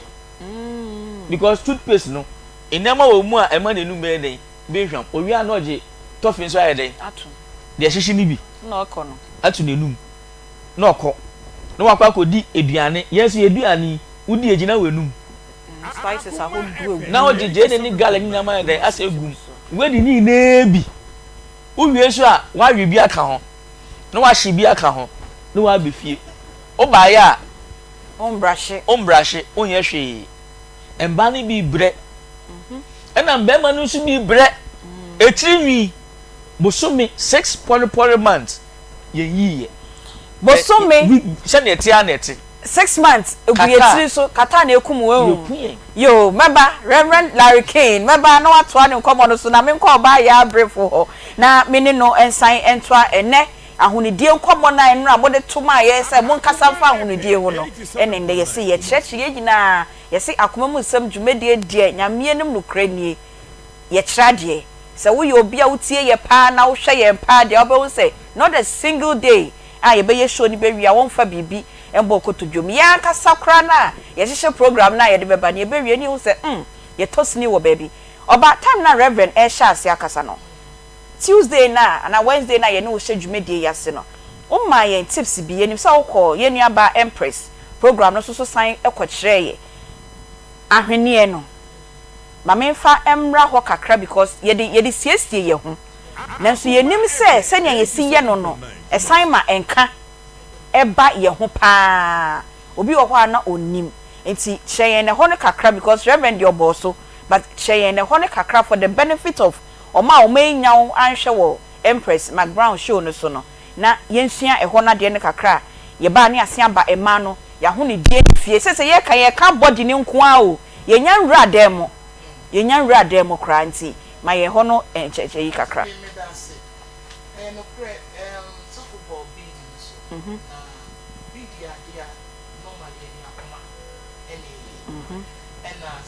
Akoma FM 87.9 Kumasi. It's a woman I dig ensure would be direct. You're on. Okay. All right. A woman a walk a mono. The moment I would be jarring, a load issue, a load this salmon. It's what dry what pepper. Ahwenia no opepa eho na emunu de untime pepa ahoma no untime pepa eti se wuta dware ahwenia so a the moment abedware wie na wo so wa pepa ho no ahoma de da susoki ene eda wasene no so awia mo ho enframa mfa ho eti no wode kwa wode ba no na wo honam no so adore efi a ewurawe ma ne yeyie no na aka abom eti eho no enkabone ejina ho tomani mu ja akwese wawura taade na wasoki ni for 3 days na wunhie nsuo no uhie nsuo na otunse nsuo ni bon eso na ka taade ne ke mummon ba de na nsuo ni mu bon ye sa na ahwenia homa no etie that is why am ka say ahwenia no ka wo dware bia na yi nipa bia no wo hip eso sen wo soro eti se wo dware a rofa wuti first time dware ho wo dware wie ya pepa ho wie no yi na safashe enti wo de shabu ti da call baby ya na wo ahwenia so wo ha pakigu container bi mu konko bi mu na wo spray mu the more na wo spray mu no spray ni ko gina ahomanim oh na asoki wo spray no enti se bia na adwena sa wo feel say wo kuna ba na wo pesa wo welcome ni yi a wo fa ahwenia na wo de boy ya wo na ni wo kunu Asia ba bia wo kunu wi ni timiko what you say eti no ahwenia sama obisa me eye saa netie because say akwaduro nti obisa ontimi nyi obiso ana onim ebi nim ebi susu ni bre cause what say dwa woni nyina no ni bra ode kwa adwuma so o pentem eti wo dware ohwie nsegu no no obi kwa papa no ho bedroom obi papa no ho bath house wo enti e de kwa no nya bre akwa papa ahwenia nim ye the elastic aba spand one expand enti no de eye elastic nsuo ntimi nyinem okay na wa wo de amo ye ahwenia ne ye boa pese obi atimi ebobi enti nyame ya adom na wo ye wadwe so person to ameni a bra ba ya ho e wo kuma sekiti Dubai o ba o so po ba ya brefo obi abecho okay enti ye body no e ma no na emse sent na ya etimi gina because of niam ye de ye hu ayesra e ka ho hu ayesra unim say oba bia ne dru enwumra se obi akwan kan cho se kodware abon so honam aye nati enfifiri ato enfifiri ni se wura owidie ni mu no etata owidie nani etumo na honam na nati I was so sorry kodware udru fia uko na wukọ no enfifiri wo ho enko wura wo bedroom emma wo asia na wo fan mo ebo wa awo etedware na kodware nya no eye waste because enfifiri na ato ni efi wom kone kodware na washi enfifiri ni nyina na washi wo body ni nyina na wa hunu se unse edware ye duro ya na ho ato bi sei edware ye duro wa wo dware otimi se wasa wo ho yade okay emma ni mu bi Aunty Bea ho ye den ma wo mo so mbedware and because of the series bi a wo he no TV so onya tena ho no wo hwa se me ya so aya se anything me yi advert no advert me pass sorry na ko ye de wo ye wie wo be ba no na watimi aba wo sorry ho no ontimi monko wo betena wa kopem se ebebo no ndu ni do me na afo beto na nani ni ko sign nyare kra nya hwe oh okay nse me kunukure ne ya wadane ne ho ato na wada wo ha wo ho okay wo de eniema bi eni kwai se ba wo ho ba wo ho oba wo sorry anopa o night ye hyew no ye fa nkwa abonten wo fatade emu ha tade mfama be frem efa hye ye fa 19 pia abonten kone nam the moment I woni be ma beda mo be have sex no efifra atem o 19 ni hyew eti no wo sorry na wo sa de kone nam kakra bia wo no amoto mo no ho nipa dwane na enka abam na ba 19 nim eti ansa na be pia abonten esi compound yie go 19 no oh na senya compound house na nde dia bebai flat o betimi dia ne nam mu but the moment I be pia abonten bia na anope awia no na ebo aya me fa praye me pra 19 ni mu bon no yi enfifire betew u jira kwa na wo pra kwa na enfifire betew enfantuma mo wa bra wa pia abonten Aunty Bea uko pia obi compound house ano papa no ojina abonten ntuma abonimu na odi light bill ano water bill ano bra no wan kwatwia saa no tie uchie scan ma na wontwa ena na no me kai na no wa bo wa bie no wa bo o shaka wan so o ye warefo sao mi kurukuru atwia e wankwa nkotwia ye twetwa na be no nkotwia water bill no ntwia na wanyina ya asam no wa bie no wa kan wa panatum no wa ye na no boso e pai e ko pa so ko na japade nyina ne gu abonten no it's your bar front man si wo bo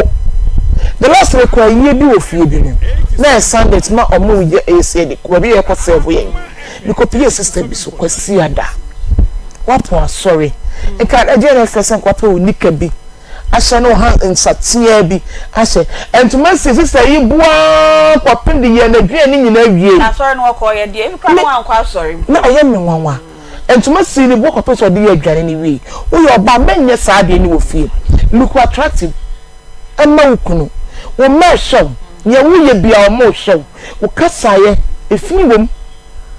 amma ni bi kasa efi wom ye baba kasa no so na me pese ye wie ye honam body na kasa ye wie ani aba ye demo sani esi di ye huni efie ho ojaija niama bi tututu ba bi edwaye bosome kra na wo scrubby ho da de bia ye say ntwawa no ahoni die no obi awore sem bi ba menim oba ni okunu oma won kwala miensa we a real story ena oba no na wo develop na se sebi na enka ewo ho me ntimi me correct o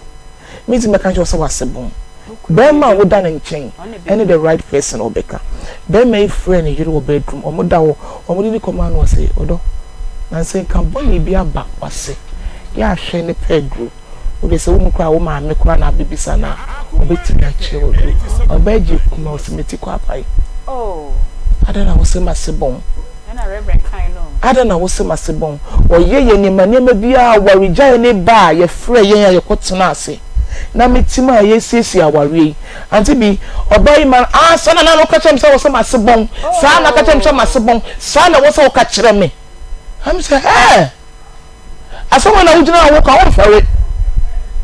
ana me excuse me man na twi wo ba no ko gina enchem se ma be we okay oso ba ya menya den won pami asa na wo se ka kyerɛ me se masebon na me se we fo we ho so bon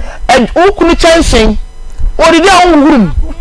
osimi wurum na me se what toto plate as say ayi your friend say room divide say kitchen divide so what packing chansen na wase won so on say chansen a odidim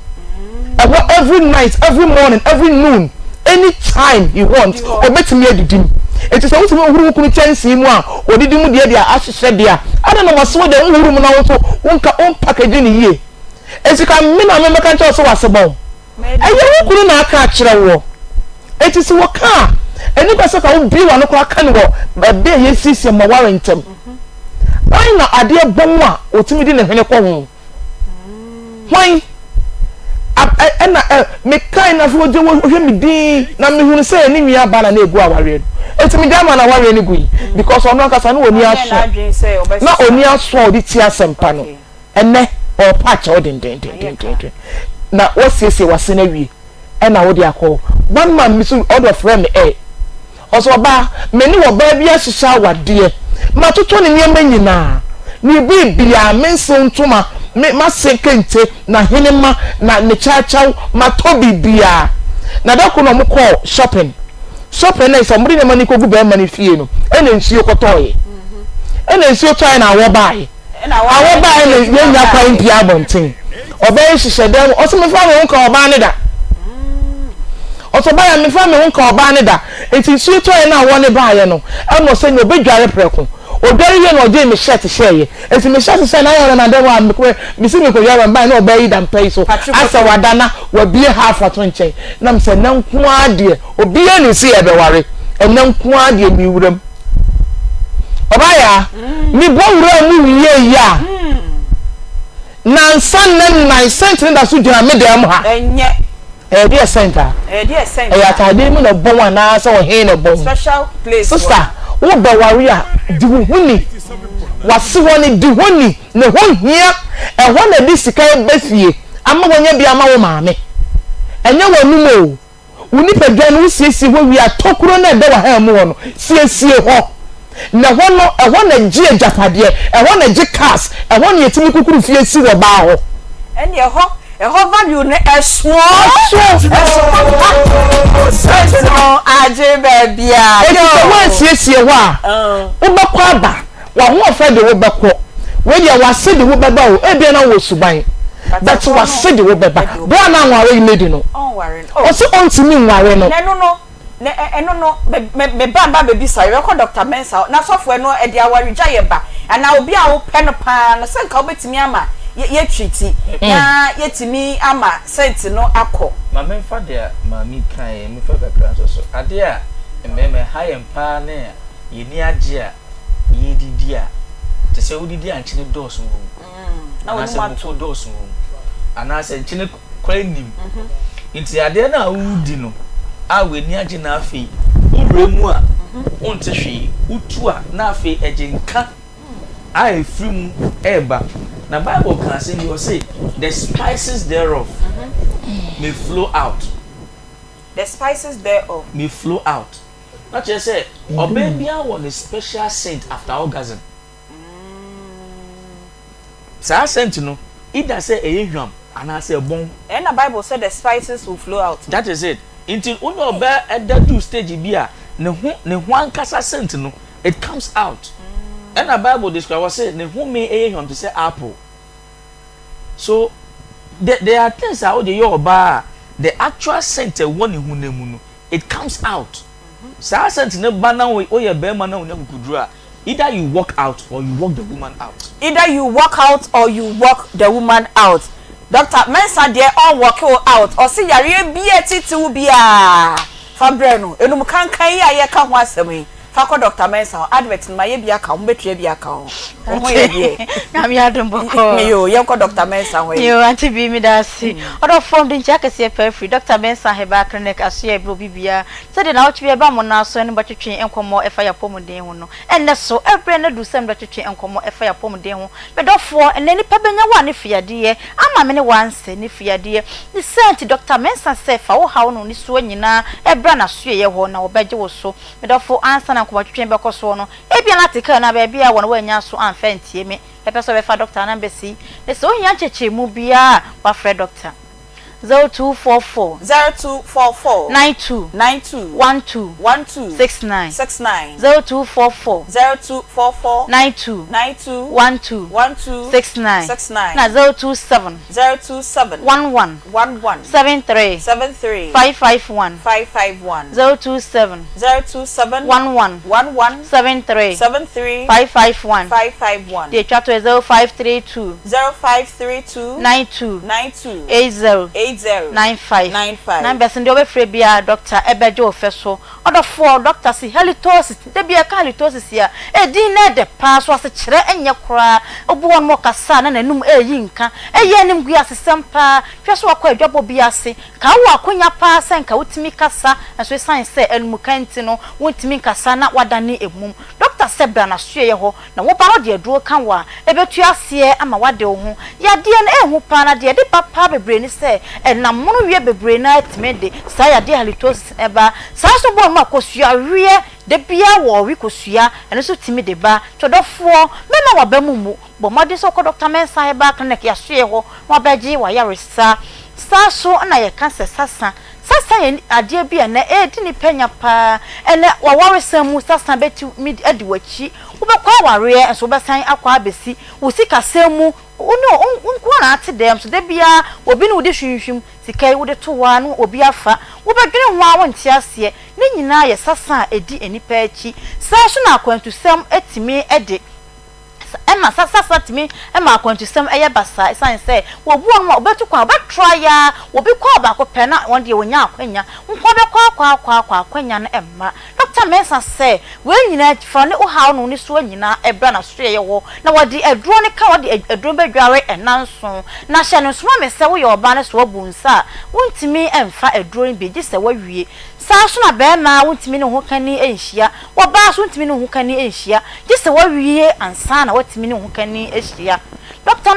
Dr. Mensa ye kira kwan o kotwi Guinness depo ubora hono mo a doctor be saw ya de ama wade ho sa so na ye wo enkran Medina Zongo Junction ye wra Kennedy Ejapon abro sana se won mo usa so Dr. Mensa heba clinic ya obia be kiro ama wakwaje wa yaresa e wo sa so na menua ba awo tete wo ene awo nti obi ade se obi adwene ho amene ka bono so aben kora wonti ne dadwen nyina ye no awo Dr. Mensa se ensu bio bra na hye ho enne nyame nam Dr. Mensa so enne okura na nanam ko adu okono miensa odofo ede adanse ene chenwe mu Dr. Mensa bo adwuma se konkomafo agyan the scientist wachinchina bra meka se me de mapaba odofo wunya yaresabia ebeboa nenne meka fo Dr. Mensa heba clinic ya hye ye de ama wo se wo bawro ho no mu a wo nu da enne nkrofo bebre na de adanse Dr. Mensa ahye ho menua ede adanse na so di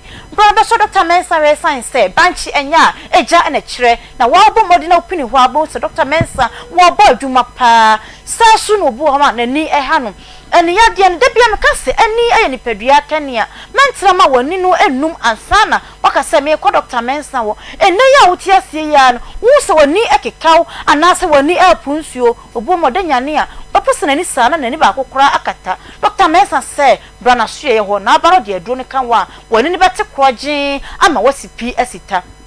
Dr. Mensa ye kira kwan e wo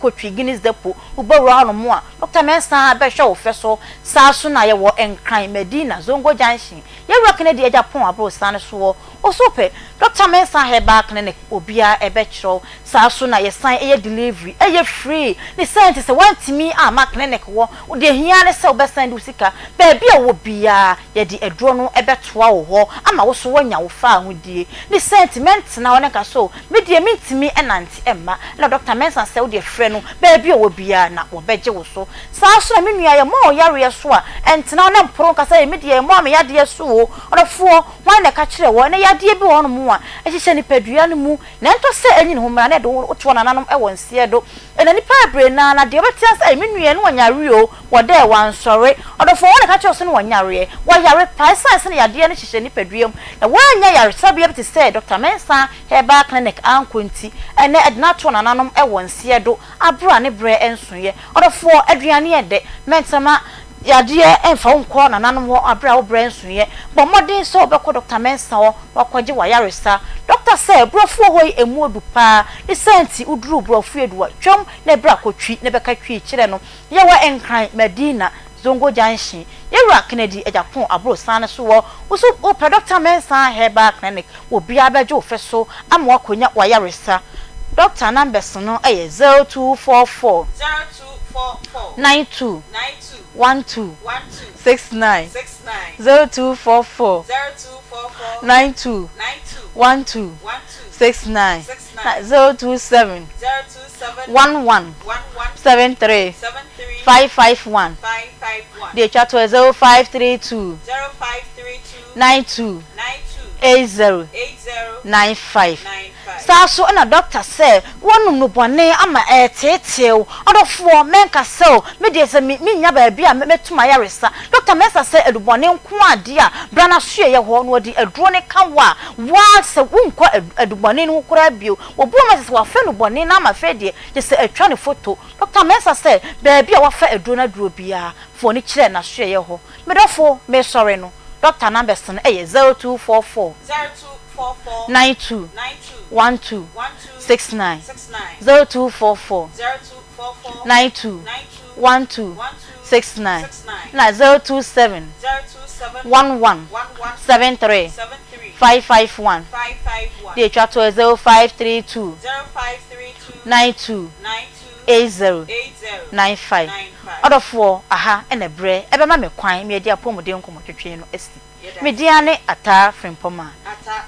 ye das papa nyame enshom ye fa nko go to efunu home na wotwe wie yie se wonya nto efundaka koho ubenya bi ato se ya broche die se ye Ghana die bebi a ye di efunu de beto no decorations bebi ebe ye yie ni decoration nyina no ye God's way funeral home bibi bie fa eyie ho de mesrew enko ba bia ko God's way funeral home eduane a ebe se bi we yie na say video pictures bibi bia ye God's way funeral home entade nyina obepam bi e de ama odofo na we frame no wo asafu labor oben kokobo dan dada no e na oni no edi ehwe animu fre omo e wo 0243737457 e na 0266194678 ana se udu hono ma o se ohwehwe uncle ato obia betcho 3p garlic mixture enso e ye garlica ye de vitamin C ewo ma wo maye eye piwak natural duwa maso a waye dia bedwa maso a auto se e boost immune system no se be yan yarewa anti-cancer wo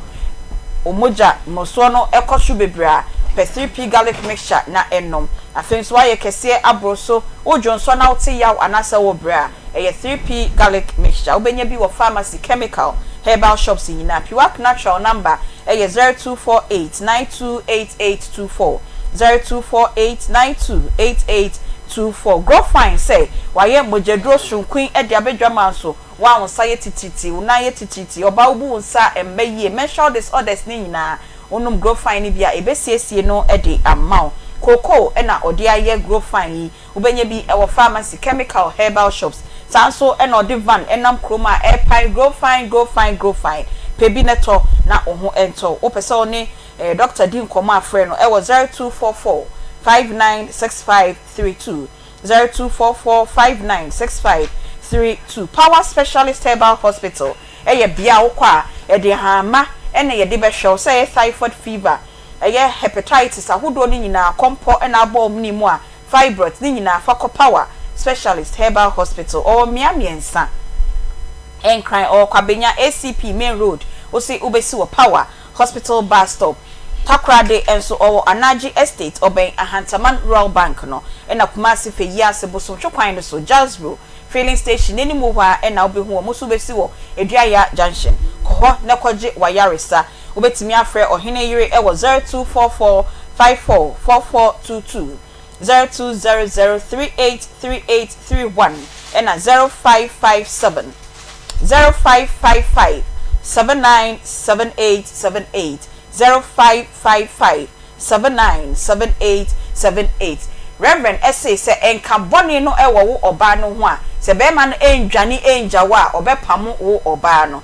na yaka ye ho ne die body na yentimi nka ne nyina but ye time no so enti ye ba efie ankasa nso ho ne die because obi wo nso so a okwa abonten a wo hwe na ahwehwe fe say ye be ma say ye oba me ma bi dem say from dancing crime be ma no we pin fine na wo run dem a nunu sent oba bi so okwa abonten ho na ne timu mbon ne numu mbon bibia outwardly fine nanso kora ne dem hwe kora ne dwa ye ho ne hwe toilet no so ne hwe matwa mampacho de oba ansa me bia wo no ho yeah that's when say personal hygiene was a Bible say cleanliness is next to what godliness. Now ohu obi saa na ohu say or waba out or neater yeah ta ben no get closer or your bar ubu say ni brazier mu bon obete oh or your bema ubu say ni ina no hye no ana ne boxes no hye no if you it tells you that outside now washing or presenting no for sure but we be coffee no or you dirty okay obe hu sa niama we or yes single life now more starting dating no obe call ba na nchen we soki ni andis ana say waka benku da say ni siwo ana say obe ja nchen se ma de ache it tells you that something is wrong okay but won say ye bu ye nugu so because say na ye present ye hon outside yes na ye ti inside won say mami kan say mo sister no e buy o mo buy ya nso to ya sister ne be da no nti oba outer wa present no ho bibia eye kama but one no call inside I won say no the personal hygiene no question mark e dey e wo ho nti obo won mo senior ma na ebia wa hata eso obobo no nyama ne egumpa no one side no that one side bosomme ya bosomme mpo opebie yi a nyama no de obehye no ne de afini ina no eka agugumpa no so to what you say ena ni na ekasa o ena o kitchen ethics e kire who you are obu ono ma obekọ ni kitchen obeye aduane no bibia e mix up e kire senia osuma e dey etie obu ono mo ya ade wi a this will be clean and san kofo no si na e kire how you keep your washroom oh say towels and the towels aba obu ono mo dware wi onim say oji so sa e huru towels no so na e huru no people don't know these things and now face no WC no upeja na oya be ma upeja obi nim sa ne ama no ntinyi na ya de a ekasa but you see o me nko de mu nko until I am with you nti no okọ sra nipa na hwe ne ama we nyina obi so ono ma be kọ no o se tete no enka akonwa we ade bi da ha sei na efi ye ntensi chair on friend chair bags ye ntensi and I bo say tete na curtain wo ye dan no bo say curtain no a design shape efi wa one side then in san odi pia ko and I'm ba ade ba kwa mba ntensi pa ye handkerchief ne net wie na mi bisa oba wa handkerchief and e won bag mu no yi a efi makeup on one side sweat on one side baby eye brown baby eye red baby eye say into no ko yi ano ye den o fere apompona wadani echire no wadani echire ye fine wadani echire hair net e bante si da obesi no odi guso no mu a o mo ne ko na eni na black eko so into no ni na ya de a ye hwe But what say akwa say you hu nipa no outside there. The personality now we present. That's what we are interested in. Yo, that's what we are interested in. Oba ma member ohwe. If you hu ni die na kasa ya na e feel say man kwa na what say onu so di ni hu ni woni fie last minute. Obi wo no ma bed sheet. Oh see bed sheet no 6 months. Into be kono bed sheet no say fifi no tada efi ta ho. Especially omo use colored bed sheet no. Ebi one ma brown, yellow,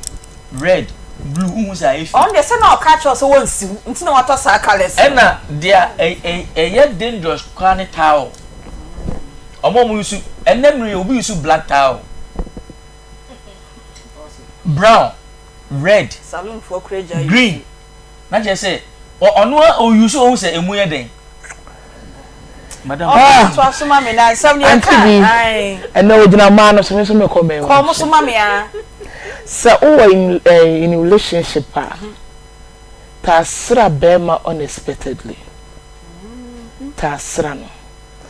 emma ono nko ama ofie na ono menso mebo emeye inspection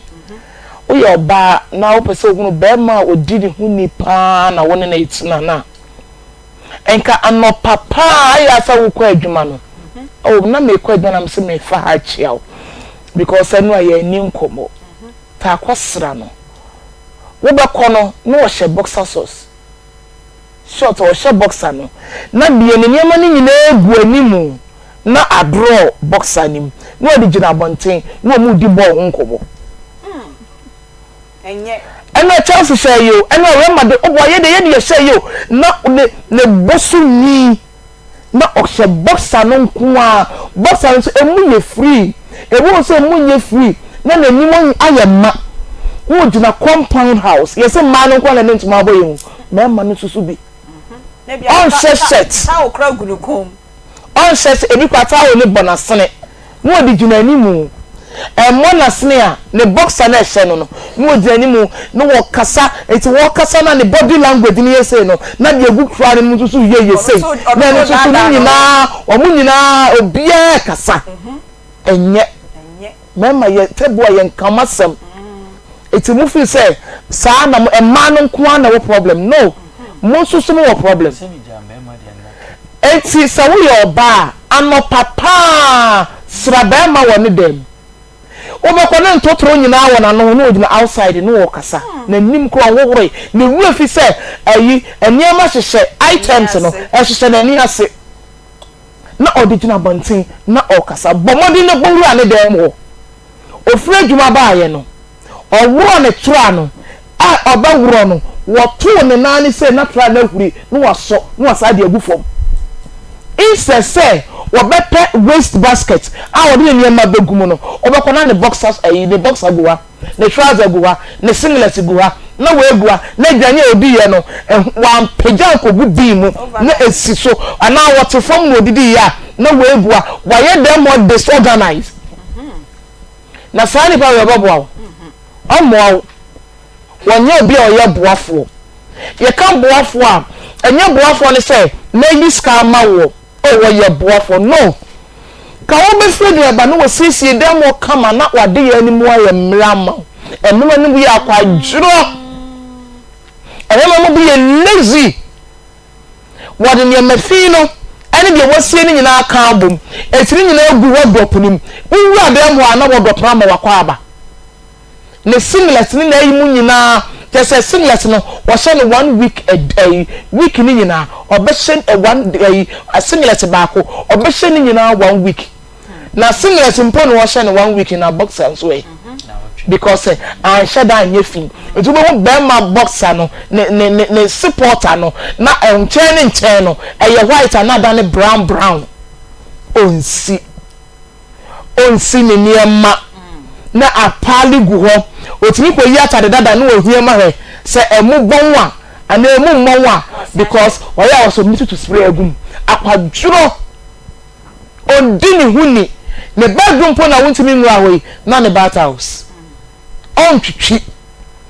na wan twitwi no wono oba ko ware a wo de saade ye wen nyina ko gu obi baba so obetwam obetwam because they be an kasa woman wo ba ya de bebre a onyini say the body o cham esna ni age no nanka onu sa ni age no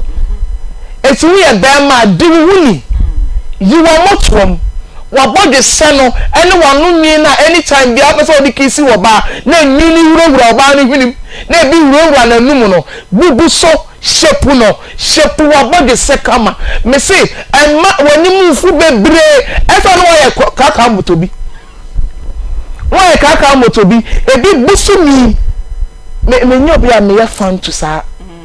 sabe so to mo so busu nyi na me ya machine eno ye me de obi so pe busu nyi but eba sa no a e ka woto ana ko faafin ebia woti akonya mu a wo hwe TV no faafin anu ni sisa nunu ni mu nsane nunu na apo ne doso wa wi amaka se pimples na agu wo so ye nwi na agba apo pas ayi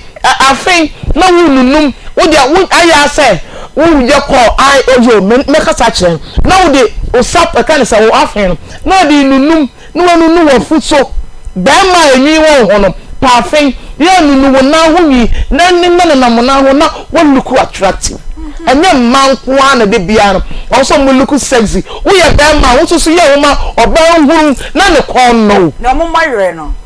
gbawra no enye mo so saloon ko hwe enye bọre nko a meba ho na enye bọre nko a emema no mu nantini titi ba sheet oba wodan pa so aswanya ko a vibrating na ene nantini ena etiti ba sheet no emema no ba sheet atete ni nyina from nantini mo ko saloon ma yen pedicure ma yen twitwi wo nanim ni yen twitwi wo bow just say yen bọre because wo ko ye pedicure la sa nyama ni nyina wo mo ye na se won kwa wonu wo ba na dakwa na wo nanti ko fa na feelings ni nyina atiko wo nanti ni nye wo so fa wo na ni mu ho e na ade na mo ba ne na ho eti e fa ne na ho a ba bi oba na duru bi osa drop it down muti feelings so amoto mutu wo nanti so ti feelings so what kind of person are you? What kind of person are you? Eti che say one wunya dia ebe mo oba esa na oba no oda ho se timba meda wa akopum se oba ya wie wo bra no wagyan eti mo so munye bibi wo mo ho mo so mo ma na chi ya bo ma na chi fi Tuesday se da bay ya bo ma na chi e mema no so ma hye mo ho bone me da se wo ho wo tiri nyi no aya shepu ofu se fu a obu a ni tiri ni fu a na nanim aye kese enti se wo fu se wo tiri ni befu yiniye ma wo nya akono pe body spray bi for people afafa wo ho na spray wo ho na wo yini twam na wo ti wo spray kwa no a adara ne ko no kura ne ko bedo bra munni mu huni hunni adre oba reverend sama no 5 way yo we ma chao ye kasa jafa ahonidie ehu se wendi huni ase de sipam odofo free wo nchen ekono enem se ye nyina yesua de me ye kan me die wo mafa me gidi se wo so wo die wo so wafa na ye twa ye ho na ansa na ye be kono cho number si egu ho ye ba ye be mamo so mafre na ma be kire ma dwen 0243 114497 0243114497 0322498035 ye twa ye ho sima mienu pe ye ba ya ye be mamo so ma be kire ma dwen ewo ahonidie ewo akoma mu ensem so ye ba sese ya middle na then na wote ho a wa ye stiff sa no uja no maneko ana wo fa na chi oh say that because we want more catch na of say why ya no we did not tell because a sensitive area and obi so on more no on tese ebon so what I say okay but many obi di nkomo or going to health fem na o catch me say oba bu ni sa o ye the menses na no we are on say 3 days interval bi wo ho normally eya na embema no entumi ma amontwen o say ya nsuo bi efirifiri mba no ho ebi wonu ma ebon or say sometimes say only oba share at that period na eya na ebono to aso. I don't know how to use it, but a man sometimes yi scent. Okay. Into the name of your own ma eya won't say yenchire into ye nim. But my memfa we so to aso biblically wo hu. Nyame enema ewo wi say ekoso yina ne o Bible mu. Oba we ni ose wano meka your lips and then your mouth and then your breast. You know Bible mu. Oba. Yes. Mema mu de enim. Yeah, then you say boy ya say you gine we. Mo de the style be enim. Style be enim. Na meto ne bo ase. Enwene ma. I see. So what you say? Inti be ma di bibi ka no ho a onhu na ho first say no oba di be den. O say a mash eyelashes. Bible ka ho ase. O say your eyes behind your veil are doves. O wa no ma do. So na ni tie. Sana Bible describe your baby. Inti dey be oba person ni e den. Efe. O person na no eye soft. E shine for kissing. Inti no oba na no ye dry no kofi na no na o dey take my den. Afa na no. Eye bibia it's in women. Inti oba na enumbo na ebia normally wo no yire wo ho na bia kofi na no anopa na ebia na enumbo on person oba den. Obeba otwetwe no ho. Otwetwe no ho. Because women are omo be oba ba udem na scent obetumi aka cho scent ye den e wo udem. Emema center ye high ni yakọ oba ho a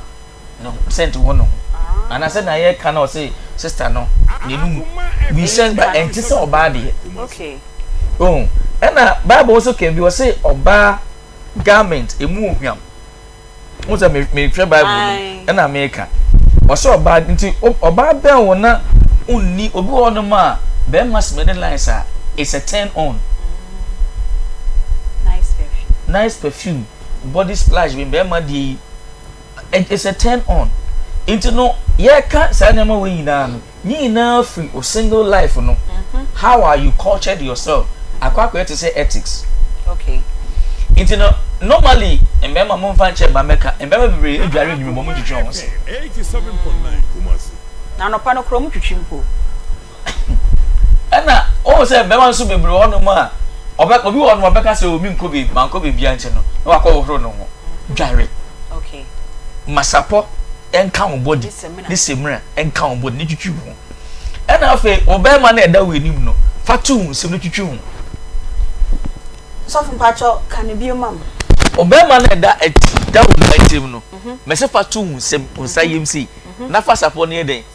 Because che wo ho. Sa che na ase no. Sa che na ase no. Efi sa che no round no si efi tumi e den. E ko Be ma ne be ma na no no. Be ma na no no. E che ate na e wo ho. E se ate aha. Twitwi ho. Okay. Because what you saw the whole day. E she boxes him. Joso no ebi call boxes no mu e kan no no. Heat asan count. Ena o hwe baby out testicles no wo no. Line bi da house akosi boss na ase akosi o anus no. Momo de atwitwi ho. Eno betimi atwitwi. Ah, okoto abetimi atwitwi. Menjina wo ntwi. Okay. Koto squat. Te say the my squat. That is it. 87.9 Kumasi. O shwano le oju gu nsemu a. Untimi ntwi ase. Untimi ntwi but okoto a obenya access. Ba be ma ne de ogina ho a na oja tu nsem. Na otwitwi ano no otwitwi ho yi. Because shaft na e wo ho no. Eno so e carry fi. Na pese e ma obi je. Bi o ma obi je no asama testicle sucking. Efin kwa na ekọ ba de num Yare nkwa nti ye di ehuni e na afa emema no boxes no me pa cho 249835 utie ye nenne ahonidie nkomo yi wo so betimi afre na ye no akasa. Good afternoon. Good afternoon. 1937 Mami. Boko. Ada na. Yo, yankwa itentiem. Ni kwa kwa ni na de echeda. Na de echeda. Hey, na ya da je so ni. Na o pato say. If you are that and you are not going to let you and church. Ayen church. Yeah, you want to go. Matthias, you come say. You may come say. Oh, Madame to be on. Because already now, what is fair? I'm not seeing very between a man. You could be a new man, man. Oh, then I'm going to go. I'm not sure when you can't attack. My brother has a new the bottom line of the woman here. I'm too scared then I'm in the town. I'm sure banning and then I'm down the woman and I'm sure about. But then I'm for free. About me not him.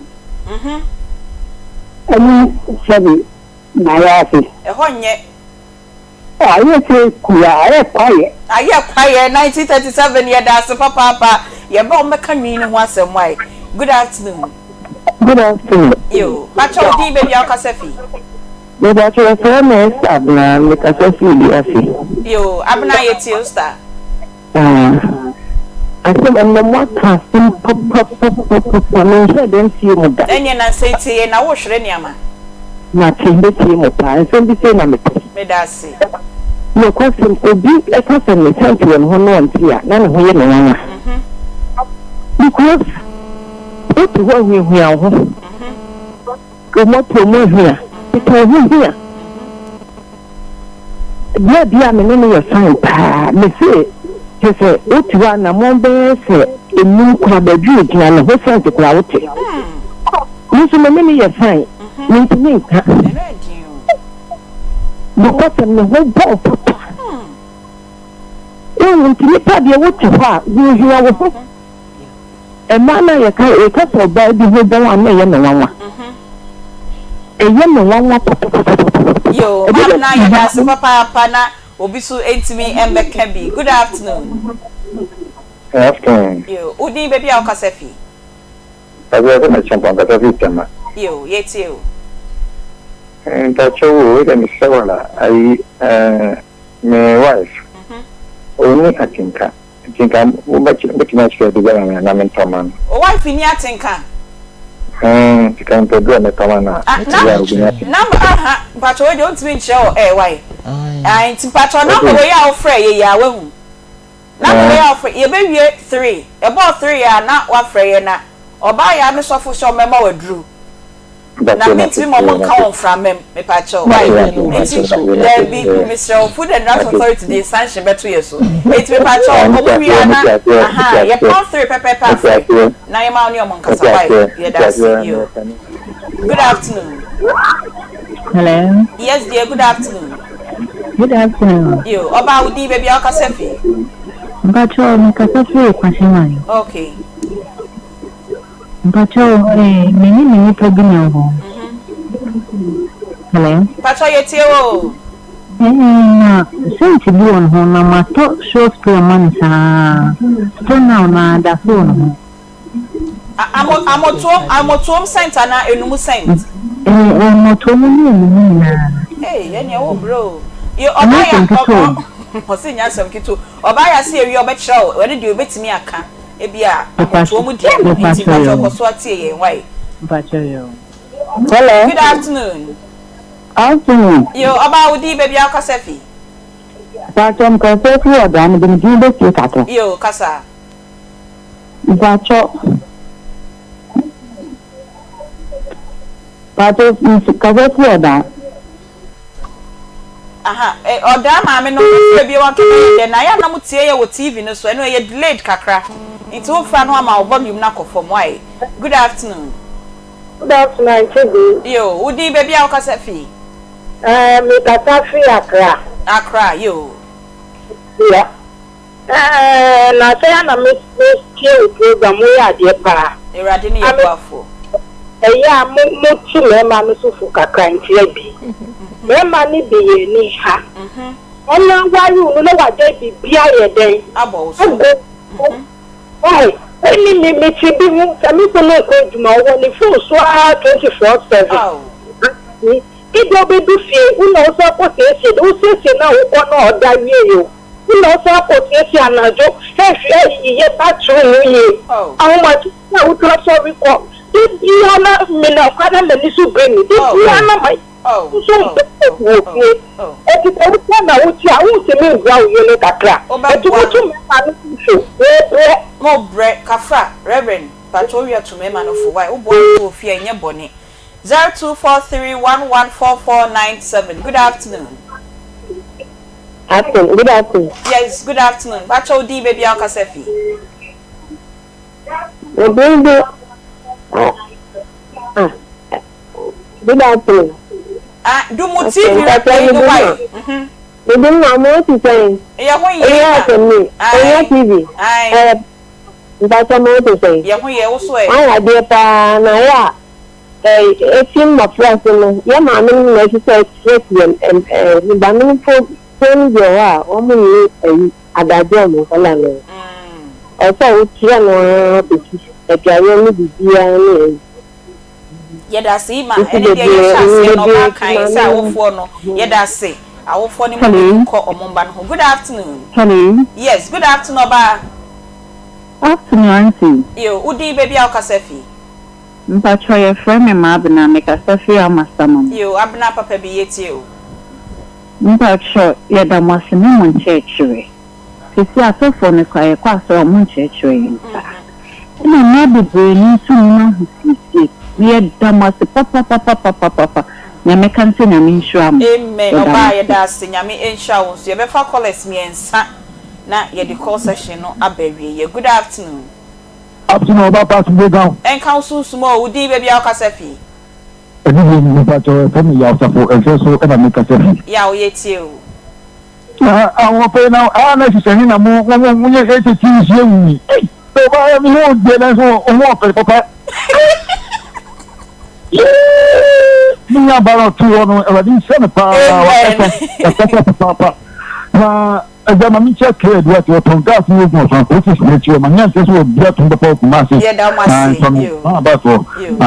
vou dizer só são três isso não sou já tô para na minha ba papa ela o dia was não me quem então tem minha mano é todo sabe aí me susu mas eu não claro eu ir no mínimo eu só sabe bem na claro santo o dia não só cachorro ana sabe o pessoal ir no céu o só ir em com isso havia no na me call ye chimnya me man se timi tika ko to fun ne bo bia ene mi se mo bo sa so ne bo nye din o ko mo o ko wi o ko so ko bi ne be dozen no mo ji so du ne o ni kakra kada mi ya ba ni kan ne ma ne se dia ye ge wa ma kan kan ne di ya o da se o ko mo ede hello good afternoon hello good afternoon afternoon yo about the baby Akasefi That's me Kasefi yo yeti o me pacho eno na me sabe se me timo so gani era wase ene ye mo chere me tene me ya muntie na mo hwe why na de ni sha mo pa na o no o che ehunu die ha we be die ehunu nine so I try my best so na African na then my meaning is even rather than English, and near my was that I know that study. Not the other. What they are planning. That's how we always see you. I said, we ready. You know, I see you. No, speak. I do have someone wanted that I have to use a mixed. I see. Oh, if you don't have many people, matter and difficult papa. And many people also always feel romantic. It's a man who is very boring. Romantic. That's it. Oh, I know the right house. It's a no bad. So sometimes the all romantic husband. Never did I ever see a much a jabber too. And I just said, Muko sweet baby so. Now, Barney, Reverend, what more? Good afternoon. Hello, good afternoon. That's on my samba. Yo, Mammy Casa, it's you. Order, yo. I said, that session, we shall 1 week. Oh, cancer. Not as I want to quite. you conclude near my good. And you know, take the swim. Oh, the swim free bathroom. Which I know the more or chat some bathroom. Think you're cooking, and you know, the take the swim. And to acquire a demo man so at a pub, and you know, the other take the swim. Oh, can I enter? what can I enter? Now, Mamma, no, or shall not the go. I use your mind. Hey, you are some. I tell you, I think you go Kafra, Reverend Patros, or take one. Me pass I see me say you wanna edabe edroda na kwabana kwesiada yo Kafra yo Kafra why ma me edi me hu de me campo ye 5 minutes ye 10 minutes in fact ni apon but me mamo 2.5 into 5 minutes near the 5 minutes na aka no near the assigning of enwi no ahonidie no me pacho Reverend 2.5 minutes. About 2.5. That's who said maybe via me free Bible. Or say, who is this that cometh out of the wilderness like pillars of smoke, perfume with myrrh and frankincense, with all the powders of the merchants? We hear Song of Solomon chapter 3 verse 6 to 8, and I say, it shall be all. Oh, say Titino, and I say, not a moon shaming. Into say, who is this into the bear money pija? To say, near in ratio smoke near day, a corn in Jinafa, or a call left in Abidjana, or say with the powders of the merchant. Into the oh, say now to the near papa no more powder. And you be a person who day. But then, no. Obi on ma Ojana see you to say Blue Forest. Pacho say. Ojana sing you to say Blue Forest. A new so keka sweat. Udwaria. Ya board you crash on that udwaria now up. Or else what people move, but we not swear then. This also epipem ye. Into no, and you now where jaw was no. 1, a mouth infection. 2, a mouth uncomfortable smell. 3, a mouth one gas and here. Obi baby on ma or shirt panties and I say, nay, you know of ra. And you know, Puffy, PC. What do you call him? And you should always say, Bema, and we shall on Pemwa, a chicha, a macro no infection. Into the moon juice. Okay. And here, number 1. Number 2. What ya Bema? Do money. Okay. Yeah. Oh, say, Mammy can't say we. Mammy because Bema no more boafo. If you remember now. More dating no okon in chair no work of BBI. Oh, yeah, cross your mammy. Don't go and do everything in the man's house. Share with him, do with him. Okay. Because okona okwa ya, what your serving wife. Into owarewa obesum no. In nadwini into okona usinia mo twin chance mu. On wo say oyo oba opetumi serve. Okay. That is the serving wife. After obekwa for ba ono oye queen a ono won serve. Okay. It share everything with the man who senior man sibi man mwa eno na obetubo se nipa we obetumi aheden agwa mama kan se yeme de pa e mema muntie me e bema ni bi wa omore no me call pedicure me call o mamore every week bia me pitwa. Okay. Na me call na wash me na o kama enti wo hodom na wo se bibi nkoye wo ho immediately seeking help. All right. Lime no boy say. Ginger no boy say. What to one be out say we no mu onka. Men ko pek chewing gum na say bibi. Pekeke do na den. Eti we no. Enebo ono ma eben but ye change enti den. Ye nim. Na ye sua de. All right. Reverend Kafra, your time. Medasi. Oba Aunty Bea. Kakra ni fanso. Woman be free. Ya ba ko na ma me range. Woman be free say okuno enka wo no ho pa. Ne numu ne na moto. O se ne numu ne na moto. O se kanetete no na omodi sokodua na netwitwi wo mo se. Na omo hye nyi su paste. Eti anwumre odi sokodua na twitwi ne se awia na wo kwa akoda ne kunu nchen a omo chenchewie. No wa dwenchewie no enka che enka ho. Odi awia bro nchewie no eti wonum. Okay. Eya aduane betesa ati wonum. na ontanum ginger juice warm water with ginger like what blend the crana one or the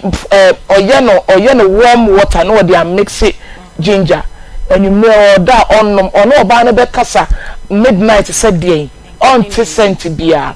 and na ebeye den say oba ne be ka che ni kunu say on fanka atwade ntutwi na motom oba na gunu anka atwade ogunu anka atwade na onyi emfa nson ashes no onyi bidie ni film onyi particles ni nyina film nanka enson na no fa on fanka atwade ni mom no guys say enne o maame maba won chen me baba bedwalo ma won saso oh onye ni game bi yeah say me betimi a che be ma no ma won saso wakwala bone wo ko school undwalo wo hu ne no wa aya se yeah aha enne me banno on peja nensa no fanka atwade ne nso no on twitwi be ma no motom. For how long do betimi aye say onye just with 1 week no fanye no 5 minutes onko dware enka boni ni nyina be free no obi tie mi a onye na uye oba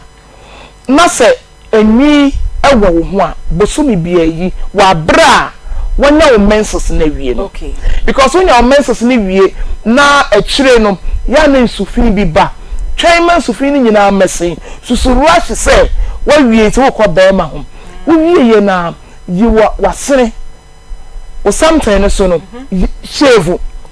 yini nyina kama asiye woni nyina fa blestock no fa dwiri woni yini nyina afiri ho ana entamfa ne entamfa no ne kan tamfa ene entamfa eye nam na wo side and side no and your friend entamfa enam na wo side and side no on say sa wo don safa onyi wo so asiye no fa blestock no yi na nyi wo ho pa ni wo ho pa yini nyina na ho nye shram nana bila hwehwe nwom leto ewi wa ha eno na ye de bepon enkomo no papa na ye kase ye ka ye be fast sports fo ni nyina time eno so ye be se charge me te wo say hey ya ena enkomo no ye disi emremu ye be say ye education because ye wo say no so boa ye nyina papa eye Akoma mu nsam jumedie eba so Mondays to Fridays 12:40 ekopim set 3 p.m. ebebo mi se yesua bibia bi ewa ha efie nsam legal nsam asase nsam aware nsam relationship nsam matetiye ni nsam na ne ye counselors a omumu edu te se de ne wate omonkan ye wa lawyer fo omoboaye ye wo panyifo omoboaye ne ye de sancheche nyina e de ba na yesua de ne ye hu sane ye wo se yesi ebo ye mbra ne de ne de na ye ahonedie mesi mesua bi na megidi se wo so a utie ye na wo hwe ye no wo so wetie bi ye be sorry ma ye fa happy birthdays bi emfama enuanom ye anyame adom ode afi baako aka ono emfie ho de di kan ekọ ediama Martha Echampon wo ye adwuma ewo Askwa Municipal Assembly we efi Askwa Municipal Ladies ni nyina omo se Martha Echampon yema o awoda pa nyame ensha obapa nyame ensha wate na onye okese papa de tosu mienu so ekọ diama Gladys Ekwia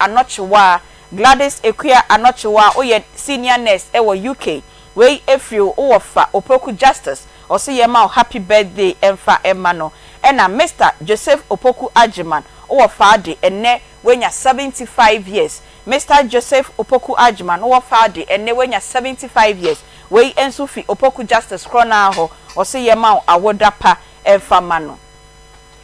de toso kodiama Abrantia George Edusei Kese dodo na efro Mela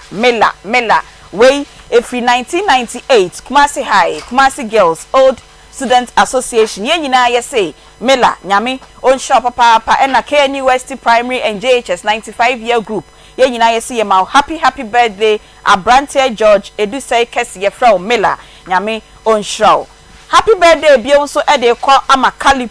Kalipo yeso kwata kwa photographers na wo no also eho na wodi udwuma we efi wadofo nyina ho titiri ye nua bi owo onua TV wamfane din amaye ba megidi se wo hwe yen we hu enti Kalipo wo ye photographer e wo takwa nyame ensha wadofo nyina se omoma happy birthday de etoso e de call diama Lieutenant Abrokwa o 4BN we efi officers soldiers, defense, civilian staff, nyina, almost say ma happy birthday. Oh yes, secretary, commander to the secretary, and I say commander's secretary, and ne wawoda lieutenant Abrokwa over 4B and way FE officers. Any civilian staff nyina almost see emphasize awoda pay and fama mama fan check and fama nana bribi ba boatin nana nyame ensha pa what you enkrasa wo tie yen program na wo hwe yen na wasua de enso nana nyame ensha pa e ha nenen so adomadom yen no na wo twe dwumedie nyina ye de ba ewie ye na emmom so wo asem bi a enye sa ye nan yen komo ya ye boy bibi sha so pa bibi tete o na wo pesa wo de ba na ye kama wa na wa fresh 0530 507 849 0530 507 849. Production team members Nana Bila Kantanka, Spartus Kojosa Akwadie, Emmanuel Kwame Vadi Belucci, Era ena Peggy. Akoma FM 87.9 ena Obaya Brefo Oti Omonka menso ametina dwom na medi chiame medi e de Beatrice Fioga bra obetimi afreme Aunty Bea me sorry ye de sports bro onua ago fie ye de ba na ye de Akoma sports enso bro ye da mu nyina amase nyame nhyiram.